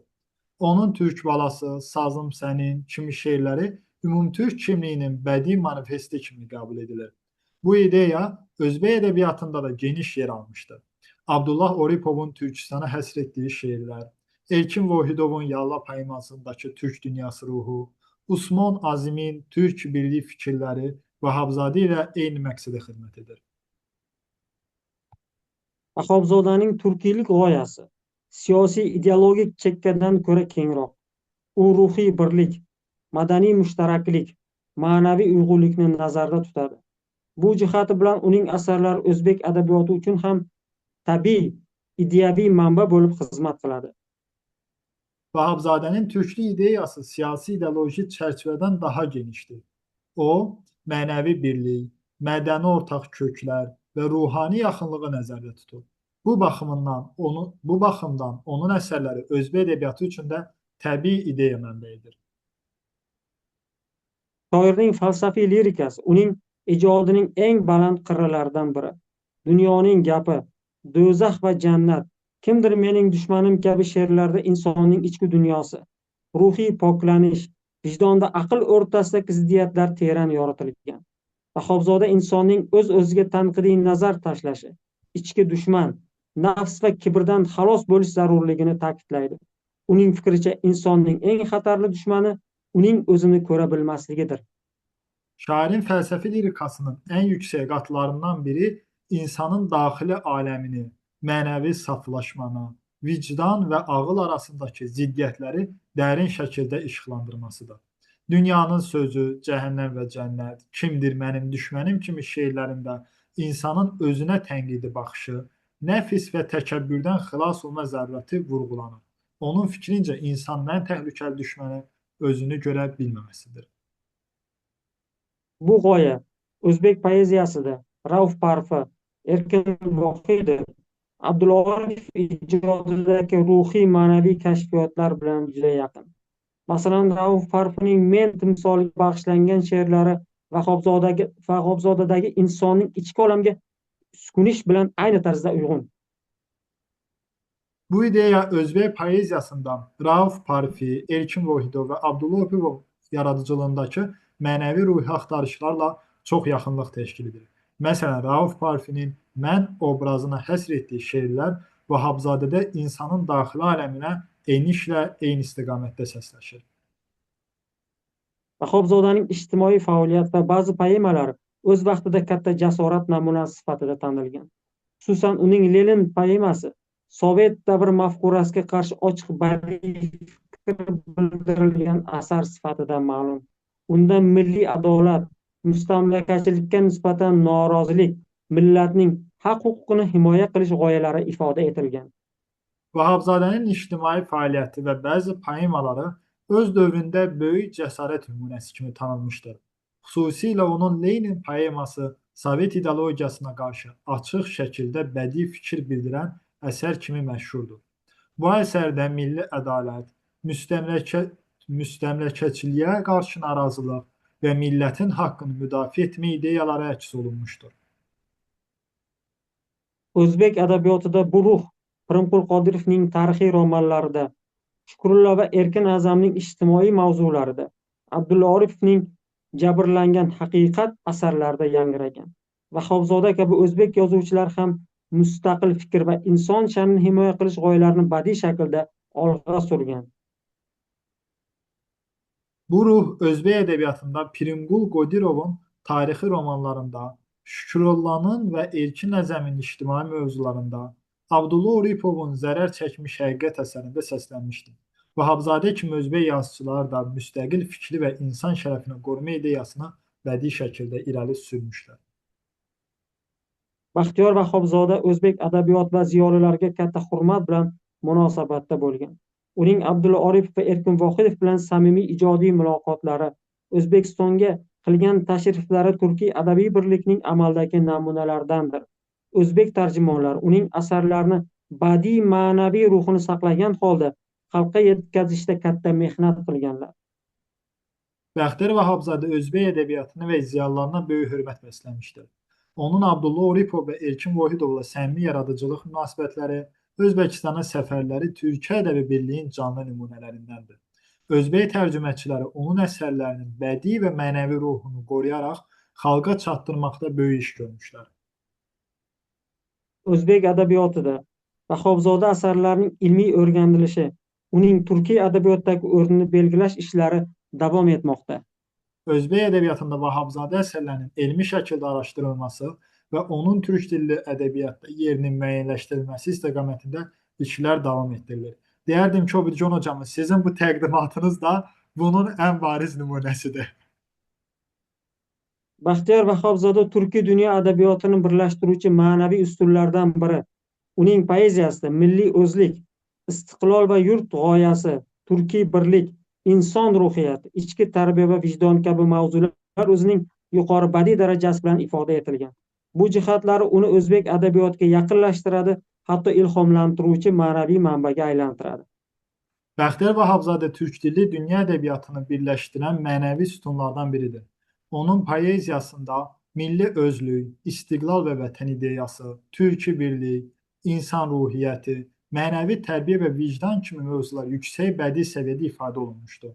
Bu xüsusiyyətlər onun Özbək ədəbiyyatını yaxınlaşdırır, hətta ilham verən mənəvi mənbəyə çevirir.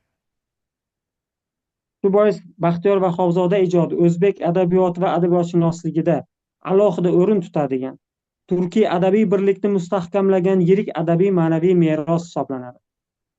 Elə buna görə də Bəxtiyar Vahabzadənin yaradıcılığı Özbək ədəbiyyatında və ədəbiyyatşünaslığında xüsusi yer tutan, türkü ədəbi birliyi möhkəmləndirən böyük ədəbi mənəvi irs hesab olunur. Qattar Əhmədovcan hocam, Allah razı olsun. Anar ma'lum, imkon bo'lsa men Baxtiyor Vahobzodaning o'zbek tilida çevirmiş bir she'ri bor. Uni dersem onada bir tarjimaga hojat yo'qdir. Buyurun.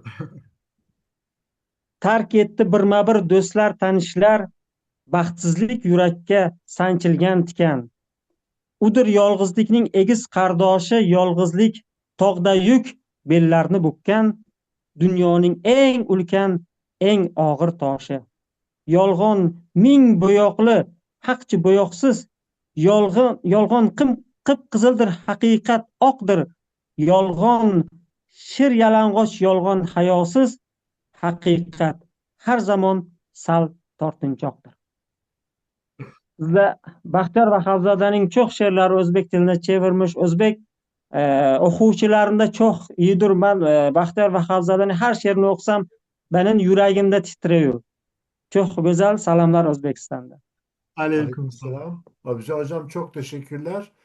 Adil Hanım söylemiş ki Özbekçe ne kadar hani güzel dinleniliyor. Azerbaycan için tercümeye ihtiyaç var mı? Adil Hanım sizin Kazak ve Kırgızçayla kıyas yaparsak ben de Türkiye Türkçesiyle Azerbaycan'la kıyaslayarak cevap vereyim. Kıyas yaparsak sizleri daha zor anlıyoruz.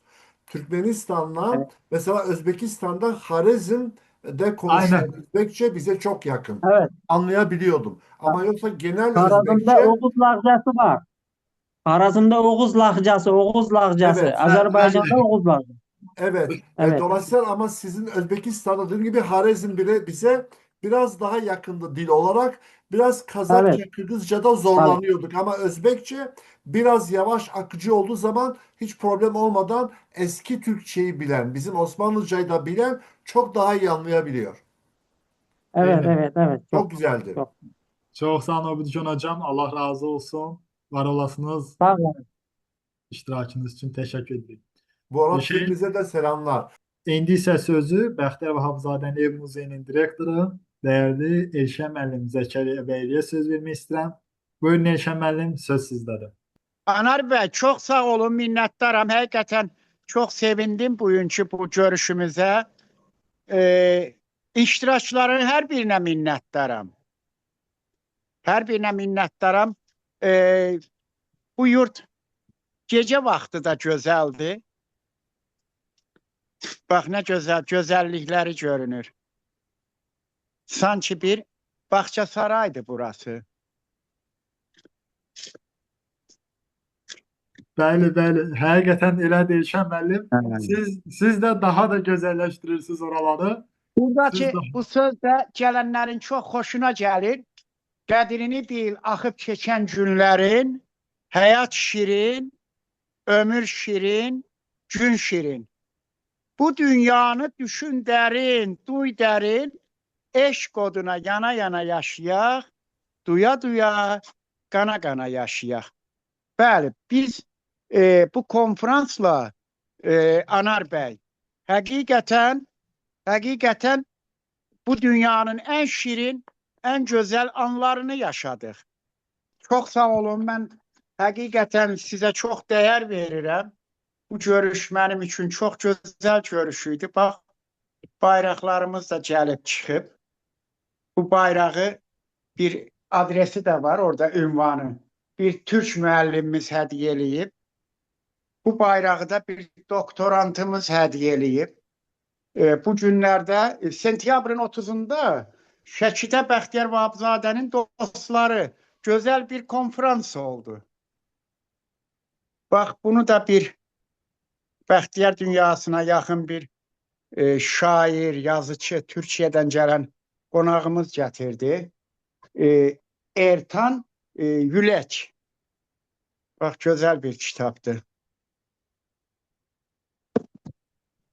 Kırgızistan'dan gelen qonağımız getirdi bu kitabı. Ben burada istifadə edib demək istəyirəm ki, bu 100 illikdə Bəxtiyar müəllim haqqında olan kitabların hamısı çalışaq ki, bizim muzeydə olsun.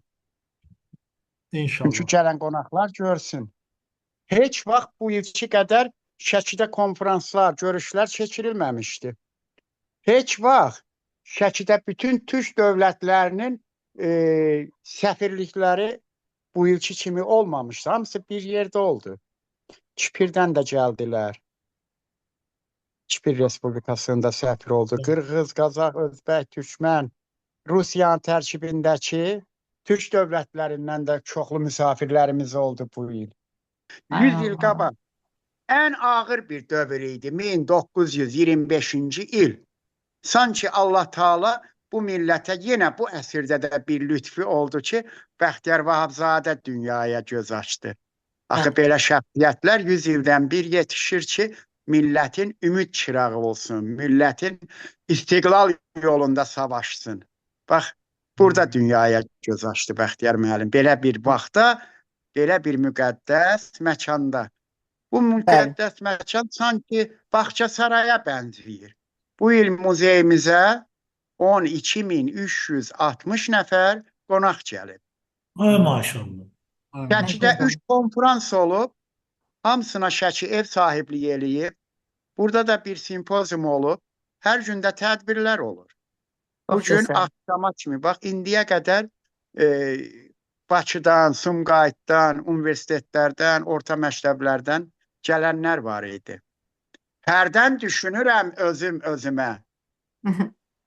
Hərdən düşünürəm özüm özümə, neçə il yaşamaq istəyirəm mən. 100 il, 200 il, 300 il. Yox, 500 il, 1000 il, milyon il.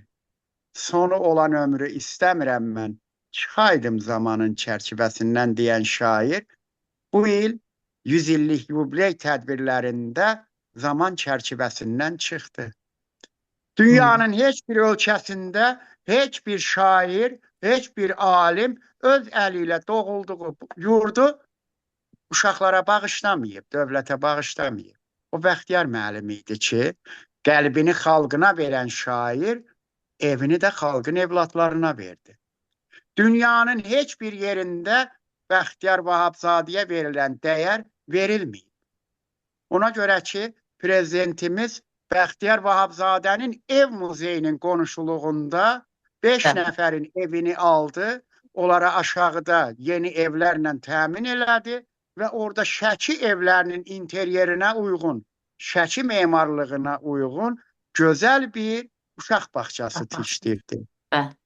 Bu da Bəxtiyar Vahabzadə şəxsiyyətinə, ədəbiyyatımıza, Şəkimizə, mədəniyyətimizə, tariximizə verilən yüksək bir qiymət, dəyər idi. Muzeyimiz 2015-ci ildə sərəncam verib prezident, 2017-ci ildən fəaliyyətə başlayıb. Uşaq bağçası da 2018-dən hazır olub. Elə ikisinin də birlikdə açılışı olub. Sonda istəyirəm ki, sizin hepinizə minnətdarlıq eləyəm. Çox sağ olun. Çox sağ olun Elşən müəllim. Biz təşəkkür edirik. Allah razı olsun. Sağ olun. Varlığınız bizə güc verir. Sağ olun. İndi isə sözü Qumiyev adına Avrasiya Milli Universiteti öğretim üyesi Doçent Doktor Aydın Canmurza hocamıza vermək istəyirəm. Buyurun Aydın hocam, söz sizdədir. Aydın hocam hoş geldiniz. Merhabalar herkese. Teşekkür ederim böyle güzel bir konferansa davetiniz için. Bugün Türk dünyasının ortak şairi Bahtiyar Vahabzade'nin 100 yıl doğum yıl dönümü münasebetiyle hepinizi tebrik ediyorum. Burada bizlerle şair hakkında kıymetli bilgilerini paylaşan ve şiirlerini okuyan değerli hocalarımıza teşekkür ederim. Ben bugün Vahabzade'nin Kazak edebiyatla olan bağlantısı hakkında konuşacağım. Vahabzade'nin Kazak edebiyatı ve Kazak okur dünyasındaki yeri ne yazık ki sınırlı çeviri faaliyeti nedeniyle dar bir çerçevede kalmıştır. Bununla birlikte Kazak edebiyatının belli başlı temsilcileriyle kurduğu düşünsel paralellikler onu Türk dünyası şiir ailesi içinde özel bir konuma yerleştirir. 1959'da Vahabzade'nin Rusça ilk kitabı Razdumya yayımlandı ve Türk dünyası şairi tanımaya başladı. Kazak şairi Olca Süleymanov, dostu ve meslektaşı Bahtiyar Vahabzade hakkında şöyle yazmıştır. O en yüksek ödüllerin hepsine layık görüldü. Ancak bunların içinde en yücesi olanı halkın sevgisidir ve bugün bu fikrin şahidiyiz.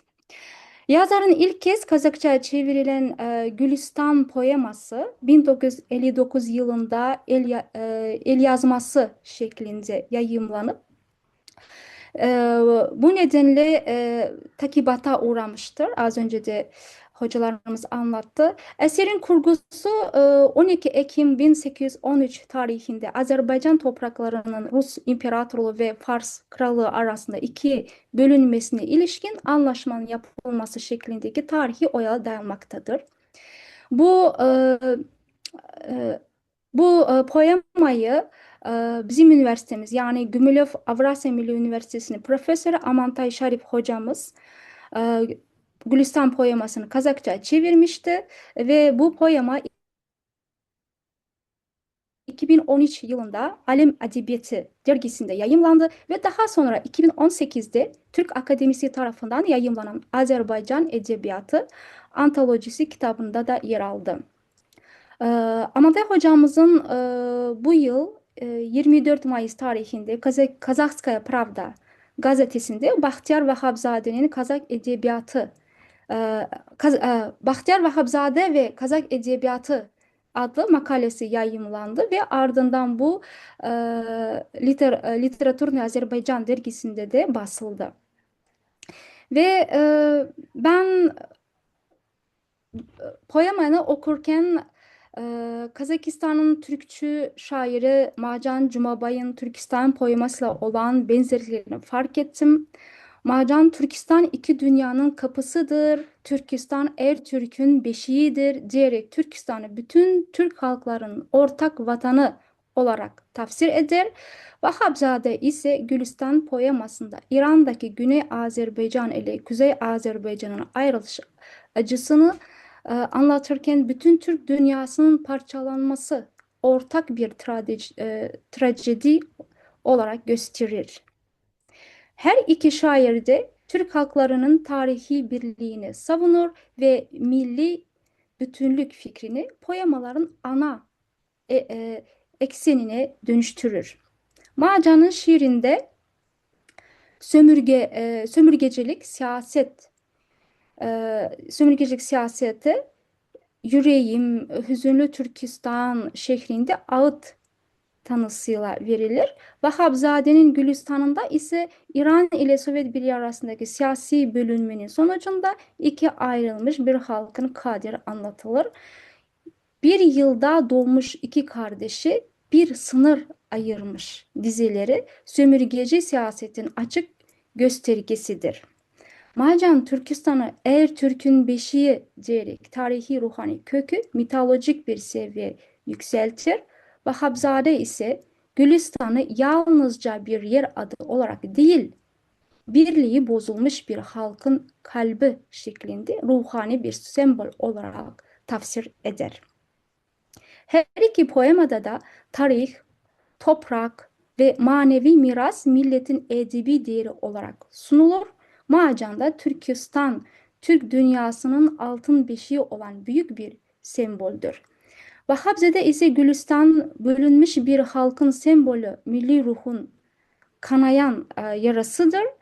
Ve her iki şair de coğrafi adları milli bilincin sembolüne dönüştürür. Marcan Türkistan'da bütün Türk dünyasının tarihi bütünlüğünü anlatırken Türk Birliği idealini romantik bir yücelikle ele alır. Bahtiyar Vahapzade ise sık sık aynı kökten gelen halk temasını işler, özgürlüğe, milli uyanışa çağırır. İki eser de milli uyanış, birlik ve kardeşlik fikirlerini derinden yansıtır. Ve 1960'lardan itibaren Kazak edebiyatında Kadir Mirza Ali, Mukagali Makatayev, Cümeke Najmiddinov gibi şairlerde belirginleşen milli uyanış, ana dilin korunması ve vatan sevgisi temaları aynı dönemde Vahapzade'nin şiirinde de güçlü bir biçimde yer alır. Ve bu makaleyi ben uzun okuyabilirim. Belki de bana verilen zaman ne kadardır bilmiyorum ama Hocam bu isterseniz makale sizi ben efendim daha sonra arzu edenlerle paylaşırım makaleyi. evet Ben ben bu makaleyi Azerbaycan'da yayımlanması daha doğru diye düşünüyorum. Ama şimdi ben Kazakça'ya çevirilen Vahapzade'nin poemasını Kazakça size kısa bir şumak diyoruz. Az kısmını size okumak istiyorum. buyurun, buyurun.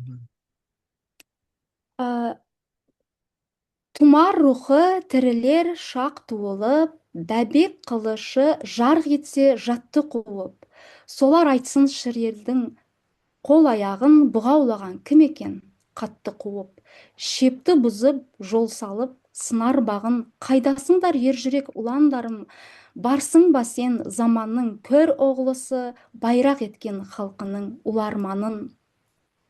Kök kövdesi kürkürep, uran örüp, najagaydan yürekке şırak yenip, ak semserin jauına siltey şapsın babalarım beyitten tura gelip.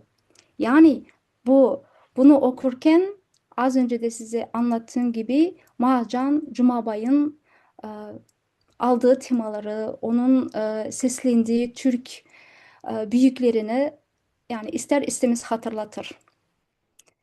Teşekkür ederim.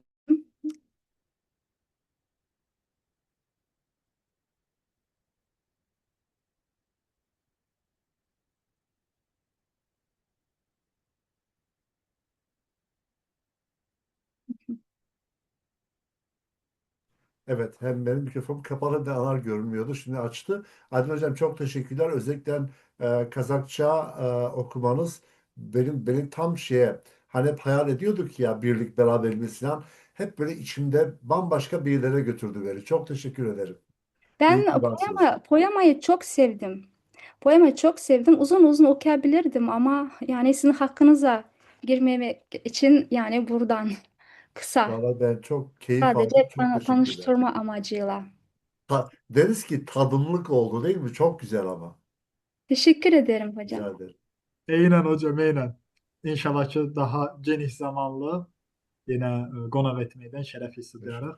Çox sağ olun Aydın hocam. Değerli məlumatları bizlerle paylaştığınız için minnettarıq, var olasınız. Konferansımızın birinci hissəsinin sonuna geldik. Şehit tanıtımı bölümüne keçməzdən önce isterdim hocalarımızdan bu konferansla bağlı son sözlerini alaq. Anar, Buyurun, ilk olarak Azad müəllim bu konferansla bağlı son sözler. Əvvəla iştirakçıların hamısına öz təşəkkürümü bildirirəm. Bəxtiyar müəllim haqqında çox səmimiyyətlə danışdılar. O Bijon qardaşımız çox gözəl danışdı. Aydın xanım çox gözəl danışdı. Elşən müəllim də ayrıca, Heyrətdin hocam çox gözəl çıxış elədilər. Nəzakət xanım çox gözəl çıxış elədi. Çox sağ olun. Hamınız çox sağ olun. Sevinç xanım gözəl çıxış elədi, üzr istəyirəm. Və bu əslində Bəxtiyar Vahabzadə ruhuna, Bəxtiyar Azərbaycan ədəbiyyatına, Türk ədəbiyyatına olan bir hörmətdir. Hamımız yığışmışıq bir yerə, dərdləşirik. Və inanın mənə ki, siz o Bijon Əkənin o tərcüməsini eləməsəydiniz də biz çox rahat onu başa düşürdük. Yəni şükür Allaha ki, hamımız bir-birimizi çox yaxşı başa düşürük. Heç bir tərcüməyə ehtiyac yoxdur. Allah Bəxtiyar müəllimə qəni-qəni rəhmət eləsin. Sizi çok sağ olun. Cemalettin hocam teşekkür edirik ben size. teşekkür ederim. Sen de çok sağ olasın bizim anar kardeşimiz. Var olun, çok sağ olun. Allah Türk'ü korusun. Hemşe bir yerde olaq. Biz Allah bir razı yerde olanda güçlü oluruz. Sağ olun. Aynen. Çok sağ Allah Çok razı olsun. teşekkürler. Çok sağ olun. Buyurun Hayrettin hocam. Ee, Çok teşekkür ediyorum. Bütün konuşmacılara gerçekten güzel bir program oldu. Doyurucu bir program oldu. Vahapzade'ye de yakışan bir program oldu. Tabii biz efendim Abidcan'ın kardeşimizin konuşmasını anlıyorduk. Ama anlamayanlar vardır diye Tabii, siz tabii. Evet, biraz evet. açıklamalarda bulundunuz. Doğru. Doğaldır. Tabii herkes Cemalettin Bey değil ki her lehçeyi anlatın. Estağfurullah. Aynen Hayrettin hocam. Aynen. Ben bu güzel programı bir tavsiyesiyle Vahapzade'nin bir tavsiyesiyle daha doğrusu bir tavsiye şiiriyle sizlere seslenmek istiyorum. Eğer uygunsa. Tabii ki. Tabii ki. Bakın ne diyor Vahapzade? Ya delinde taplanırken şerefşan, Türk'ün Türk'le edavete hakkı yok. Adavet düşmancılıktır biliyorsunuz. Kinciliktir, ayrımcılıktır. Yani Türkler arasında böyle bir şey yok ama böyle bir tavsiyesi oldu. Ne zaman oldu bu? 1992 yılında. Tam efendim Sovyetlerin dağıldığı, Türk Cumhuriyetlerinin bağımsızlığa kavuştuğu sıralarda bunu yazdı. Devam ediyor. Dayak olsun bugün gerek sol sağa, bu vahdetten yurdumuza gün doğar. Bütün millet dönmeliyken yumruğa, Türk'ün Türk'le adavete hakkı yok. Tarih bizi imtihana çekirken, imdad umur hamımızdan bu vatan. Dünyada hak sesimizi kârken, Türk'le adavete hakkı yok. Sındırıldı değirmanda perimiz. Esir oldu dive bizim perimiz. Dağılırken ocağımız pirimiz, Türk'ün Türk'le edavata hakkı yok. Ne çoğu imiş bu torpağa göz diken. Baha baha gözümüze mil çeken, düşmenimiz dostumuzdan çok iken, Türk'ün Türk'le adavete hakkı yok. Sinesini yarmalıyık zulmetin. Bu meksede gitmeliyiz yol çetin. Her gün nece şehit veren milletin birbiriyle adavete hakkı yok. Birbirimize adavete hakkımız yok. Birbirimizi zaten seviyoruz. Bu sevgi sonsuza kadar devam edecektir diyorum. Abi, Bütün katılımcılara teşekkür ediyorum. Aydın Hocam çok teşekkürler. Anar geçen haftaydı Sayın Prezident İlham Aliyev de bir konuşmada böyle demişti ya, Türk'ün Türk'le tartışmaya hakkı yok. Bak kaynağını Hayrettin Hocam kaynağını göstermiş oldu. Hayrettin Hocam dinlediniz mi bilmiyorum. Bir hafta önce Sayın Prezident Aliyev'in bir toplantıda Türkiye dünyada konuştuğu bir söz oldu bu. Bunu aynen altını Evet, çizerek söylemişti. Çok teşekkür ederiz. çok sağ olun Hayrettin biz Hocam. teşekkür ederiz. Ben teşekkür ederim. Sağ olun. Evet, sağ olun. Buyurun Aydın Hocam. Bugün güzel bir konferansa katıldığım için çok mutluyum. Ve konuşmacı bütün hocalarımıza teşekkür ediyorum. Ve Habzade'yi okuyarak yine Türk halkları bir araya geldik. Yine yakın olduk. E, ve kökümüzden bugüne kadar dilde, fikirde işte birlikteyiz. Hep bunu sürdürelim Evet. diyorum. Var olalım, sağ olalım. Çok çok teşekkürler. Yüreğinize sağlık. Kazakistan'a da sizin nezdinizde selamlar ve sevgiler. Teşekkür ederim. Kazakistan herkese selamlar. Teşekkürler. Sağ olun Aydın Hocam. Ve Obidjon Hocam. Buyurun.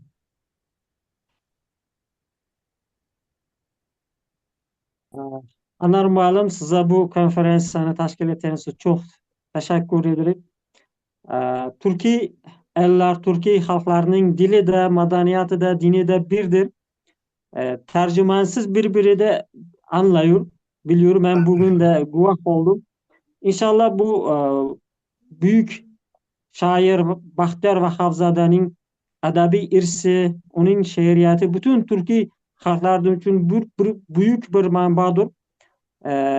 Bizim öğrencilerimiz, bizim oxucularımız, Türkiye elinin oxucuları bu ədəbi irsini, zengin bir irsini öğrenmek lazımdır. Bu Türkiye ellerinin birbirine yakınlaması için bu gibi büyük şairlerin ədəbi irsi biz için juda bir zarurdur. Bu gibi konferansiyalar olsa, çok olsa, Anar müəllim, her Türkiye ellerinin bu büyük şairlerini bizim Türkiye ellerinin bugünkü avlatları bilse, oylamayın ki bu bir gelecek avlat için bir çok bu güzel oluyor. Size İnşallah. çok teşekkürler konferansa iştirakta. Özbekistan'dan selamlar. Aleykümselam. Özbekistan'a da yürekten selamlar. O güzel Termiz şehrimize de özel. Kütüb-i sitedeki adı geçen Tirmizi'yi herkes bilir. Dolayısıyla onun şehrine de yürekten selamlar bizden. Çok teşekkürler Abidjan Hocam. Çok sağ olun Obidjon Hocam. Allah razı olsun. Elşin Müəllim buyurun. Anar Bey, Ben. size bu görüşte iştirak eden bütün qonaqlarımıza minnətdarlığımı bildirirəm. Sağ ol deyirəm. Həqiqətən bu 100 illiyə çox böyük bir töhfə idi. Çox gözəl bir töhfə idi. Birdir bizim hər halımız, diləyimiz, amalımız. Bayraqdakı hilalımız Azərbaycan, Türkiyə. Dilimiz bir, dinimiz bir, ayımız bir, ilimiz bir, eşkimiz bir, yolumuz bir, Azərbaycan, Türkiyə. Dünya quru bir səs, qəm çəkməyə dəyməz. yüzdə itən olsun, mində bitən var. Hükm eləyərim ki, bizlərdən həm əvvəl, həm sonra vətən var.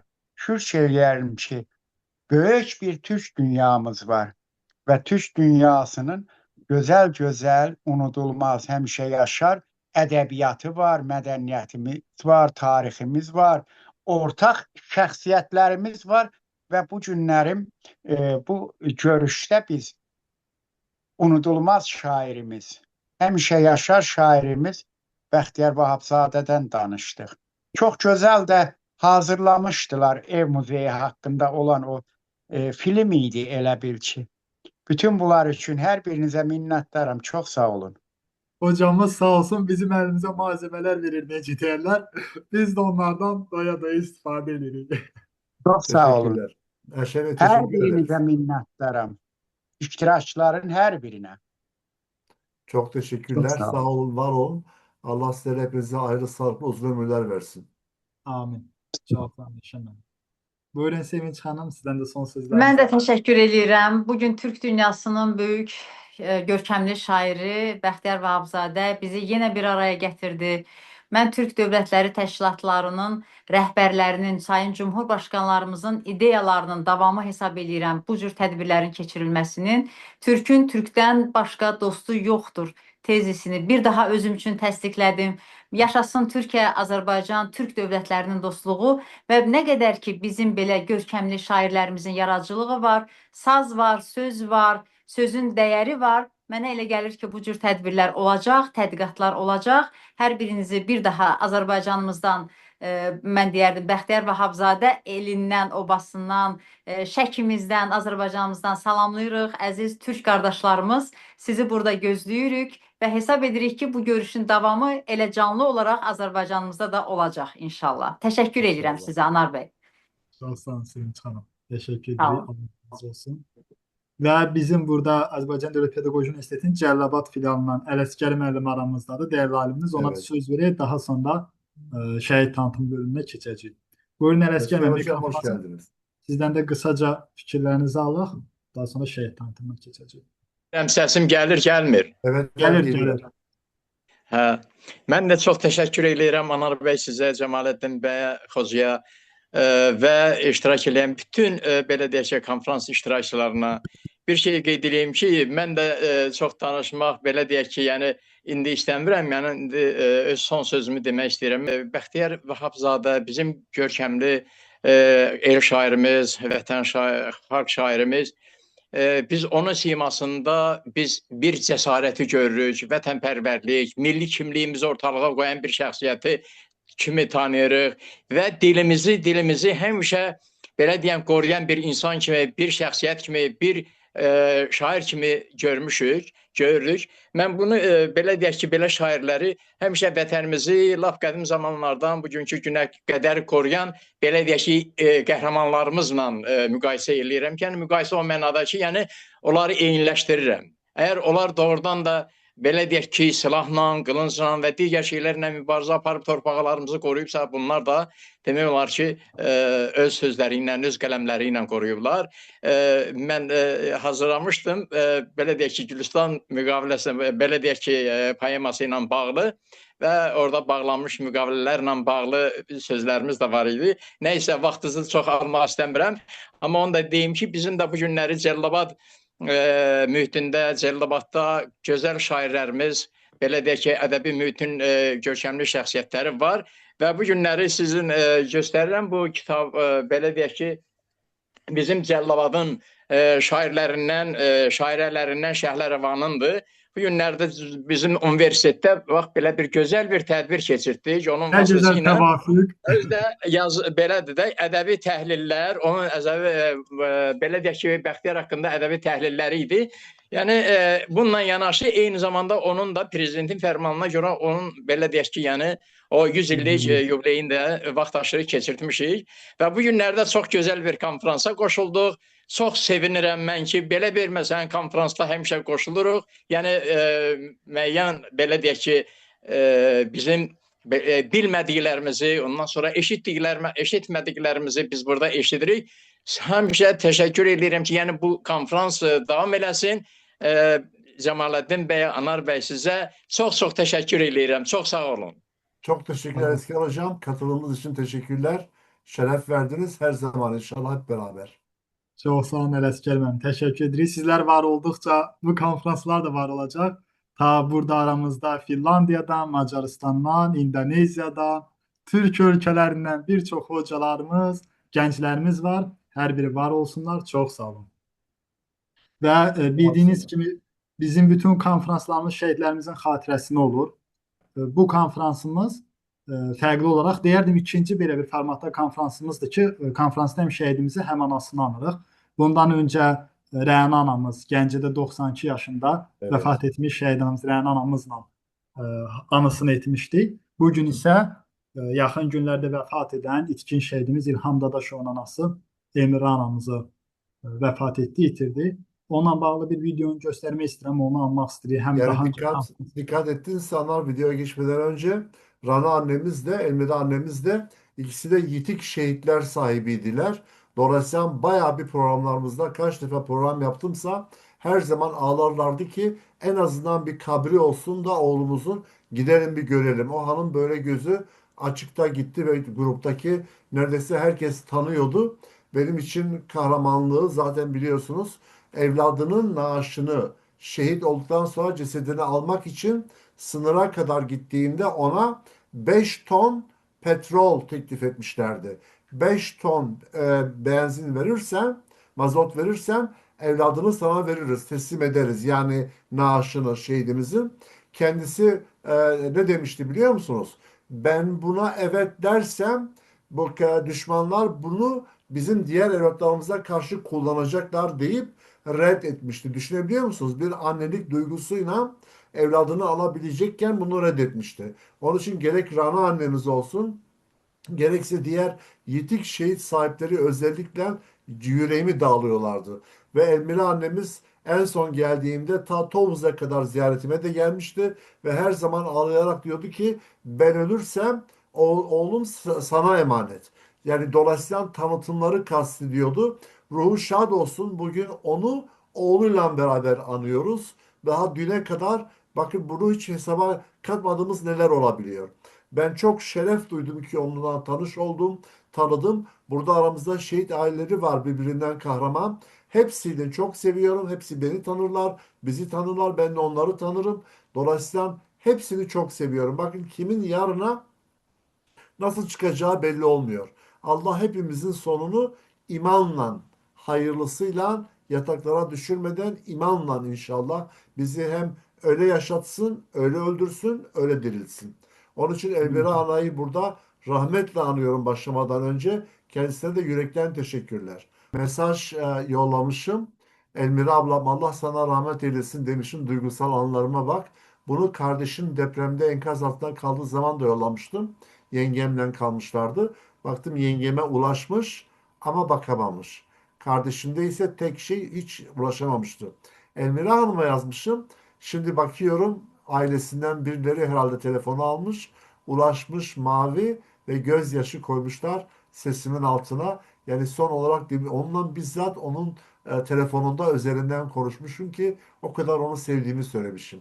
Tam vefat ettiği gün burada elimin altındaydı. Öyle başlayalım buyur. Penceresiz kaldım anne, penceresiz kaldım anne. Uçurtmam tel örgülere takıldı. Hani benim gençliğim anne. Penceresiz kaldım anne, penceresiz kaldım anne. Uçurtmam tellere takıldı. Hani benim gençliğim nerede?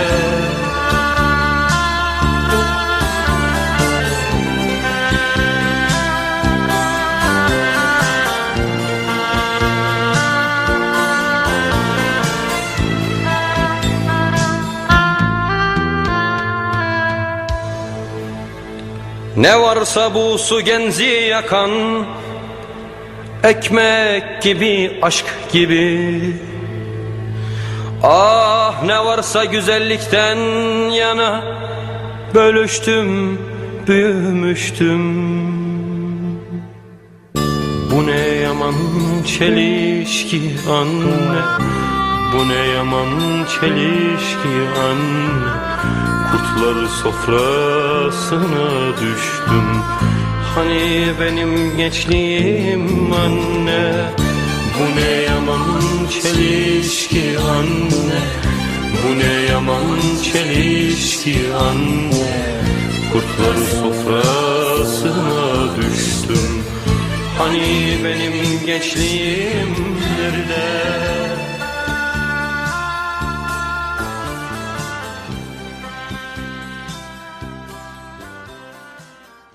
Üçüncü anacağımız şehidimiz Elmira Dadaşova, Sumgayıt şehidi İlham Dadaşov'un annesi. Elmira Dadaşova büyük ağa kızı Mayıs 1950'de Nevçalar rayonunda doğdu. 57 yılında 1. sınıfa gitti ve 67 yılında liseden mezun oldu. Okul öncesi ve petrol teknik okullarında okudu. 1969 yılında evlendi. 4 çocuğu var. İlkar Dadaşov, İlham Dadaşov şehidimiz, Vukar Dadaşov ve Orhan Dadaşov. Allah hepsine hayırlı, sağlıklı uzun ömürler versin. Şehidimizin de ruhu şad olsun. Elmira Hanım, hoş geldiniz. Dün de muhabbetimiz güzeldi. Örnek şehit ailesi. Buyurun. Salam, hər vaxtınız xeyir olsun. Aleykümselam. Birinci növbədə şəhid analarını salamlayıram. Sonra hocam sizi. Demək, mən şəhid Dadaşov İlham Adiloğlu'nun anasıyam. İlham mənim ikinci evladımdır. O birinci sinifə öz kəndimizdə gedib. Sonra isə onun babası axund olduğuna görə, ərəb fars dilini bildiyinə görə o uşağı da, evladımı da özünü bildiği kimi ona öğretti. Demək olar ki, o uşaq 5 yaşında Kur'an'ı sərbəst oxuyurdu. Ay maşallah. Onu bəli, onu nəzərə alaraq Bakıdakı ərəb fars məktəbinə, Pişvəri adından məktəbə gətirib onu qoyduq. Onun oxudu 10-cu sinifi qutaranma ərəfəsində düşdü 20 yanvara. 20 yanvar qırğınında o da iştirak elədi. Ondan sonra məktəbi qutarandan sonra 18 yaşı tamam olanda getdi əskəriyə. Onda SSR dövləti dağılmamışdı. 7 ay əskəridə düşdü Leningrada. Onda Leningrad idi. Düşdü Leningrad şəhərinə. 7 ay orada əskəri çəkəndə Xocalı hadisəsi Azərbaycanda baş verdi. Çünki təzəcə müstəqillik qazanan Azərbaycan hərə bir yerə dartırdı. Ərzə yazdı, gördüm mən ona bıraxmayacağım. Ərzə yazdı bankomata, hərbi komissarlığa. O çağırışla getdi. Demək, gedəndə avtobusun dalına qədər mən yügürdüm. Anıyam da, dözə bilmədim. Tək bircə o dedi ki, ağlamam, amma qaydacam. Nəysə, özümə söz vermişəm, ağlamayım, istər istəməz. Yok Adam ağlayın. qəhərlənir. İnsanız ağlayın çıkarın. Az önce söyledim. Nəysə, hocam, getdik mundalısıca. Mən uşağıma bilmirdim şəhid olmağın.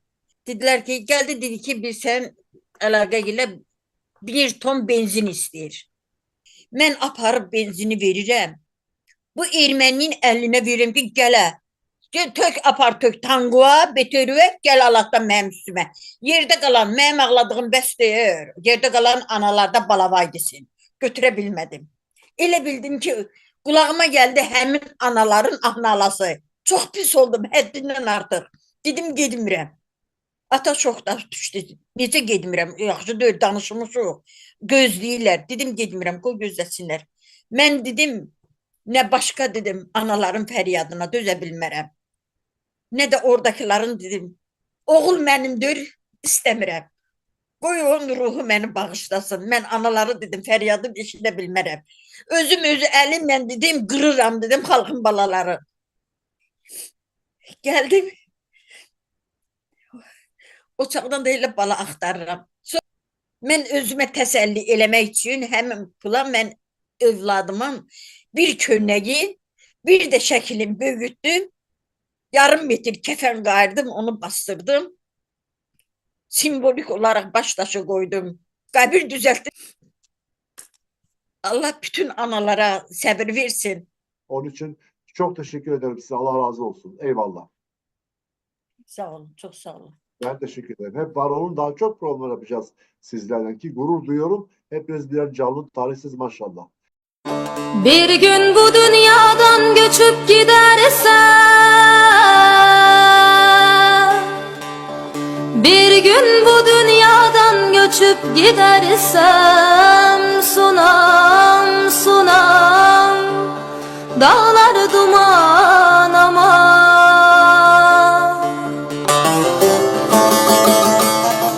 Boşa gider de gözyaşların ağlama. Sunam, sunam, sunam kölen olayım.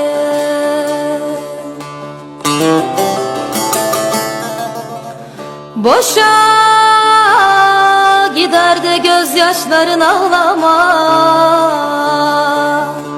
Sunam, sunam, sunam kölen olayım. Bakın burada ben buradaki şehit ailelerine sesleniyorum. Hepinize söylüyorum. Boşuna dememişim değil mi? Çocuklarınız kahraman, onu anladık da siz nesiniz peki? Bak, şimdi Emre Ana'da hepinizi temsilen soruyorum. Diğer herkese soruyorum. Şehitlerimiz kahraman da aileleri ne? Şimdi bu hanımın ne kadar kahraman olduğunu görüyorsunuz değil mi? Düşünce konuşmasına bakın. Onun onun sembolü olarak onu alıp hepinize diyorum. İşte hepiniz benim için apayrı kahramanlarsınız. Sadece şehitlerimiz değil. Vallahi hepiniz her gün ölüyorsunuz. Her gün bu hatıralarla. Onun için bambaşka bir şey benim için. Elvira Hanım'dan böyle röportajlar sizi temsil ediyordu. Bu ara aynı zamanda diğer şehidimiz var. Gülhan Hanım'a gelince, yani sağ olsun Şeki'ye ziyarete geldiğimizde hiç planda yokken bize yazmıştı ki ne olur gelin, beni de ziyaret edin. Hıyabenda sizi bekliyorum. Özel Hıyabenda ziyaretine gitmiştik. Oradan tanış olduk. O da sağ olsun her zaman gittiğimiz yere gelir, tanıtımlara katılır. Gülhar Bedirova Şeki şehidi Şahmar Sultanlı'nın annesi. Şurada kısmet daha görüyorum. Ben de isterim şehadet vermesini yükselim. Özümle muharet ol, Allah'a emanet ol. Var olsun, sağ ol, var ol. Allah sana sağ olasın. İnşallah, inşallah. Zafer olsun bizimdir. Yiğidim senindir en uca zirve. Bak senin gücünle düşman alçaldı. Sineme dağ çekti sessiz gelişin. Senin arzuların kalbinde kaldı. Düşmenle vuruştun sen gece gündüz. Canından geçerek cennet kazandın. Hatiren əzizdir, sen de əzizsən. Bu vətən uğrunda sen şehit oldun. Sağ olun, var olun. Məni dəvət elədiyiniz üçün bütün tədbir iştirakçılarını salamlayıram Şahmar balamın adından. Hər bir ana istər ki, övladı igid olsun, mərd olsun, amma yanında olsun. Şəhidlər haqqında danışmaq mənim üçün bir ana kimi çox çətindir. Şahmar 5 oktyabrda müharibəyə getdi, 12 oktyabrda şəhid oldu. Allah'tan bütün şəhidlərimizə rəhmət diləyirəm. Şahmar yaralı ola-ola həkim onu evə yazsa da o evə yox, yaralı dostlarını götürməyə getdi. Və onları götürdü, amma özü qayıda bilmədi. Şəhid oldu. Oktyabrda Yani şəhid oldu Oktober'de hocam. şehit olmuştu. Neytralda qaldığıma görə Evet. Neytralda qaldığıma görə götürə bilmədilər. 24 noyabrda götürdülər, dəfn olundu. Allah bütün şəhidlərimizə rəhmət eləsin hocam. Çok yürekten katılıyorum duanıza. Amin. Allah rahmet eylesin Gülxaran'a. Allah Ruhu sabır şad versin. olsun. Sağ olun. Amin. Sağ olun. Çok sağ olun Olsun. hocam. Çok sağ Gülhan olun. Hanım cansınız. Her zaman yanınızdayız. Her zaman programlara katılıyorsunuz. İlgi gösteriyorsunuz. Onun için şehidiniz Şahmar, zaten biliyorsunuz ne kadar sevdiğimi. Ve hep diğer şehitlerle beraber bizim canımız, bizim evlatlarımızdır onlar. Çok sağ olun hocam. Çok sağ olun. Var olun. Her Çok zaman seve seve. Bütün şekildeki şehit ailelerine selamlarımızı söyleyin. Her zaman görüşmek üzere. Başta Şaman olmak üzere bütün şehitlerimizin ruhu şad olsun. Sağ olun hocam. Çok sağ olun. Var olun. Teşekkür sağ olun. ederiz. Her zaman seve seve. Açar sözümüz Anar Vahapzade olsun eğer müsaade edersen. Onun Tabii ki günü hocam. neydi? Allah razı olsun hocam. Hepinize çok teşekkürler. Biz teşekkür edirik. Bununla da daha bir konferansımızın sonuna geldik. Bu vaxta kimi bizlə qalan bütün dostlara, hocalara, ailə üzvlərimizə təşəkkür edirik. Növbəti konferanslarda görüşmək ümidi. Sağ olun, gecəniz xeyrə qalsın. Allah'a emanet olun. Sağ Allah'a olun. emanet. Hepinize. Çok teşekkürler.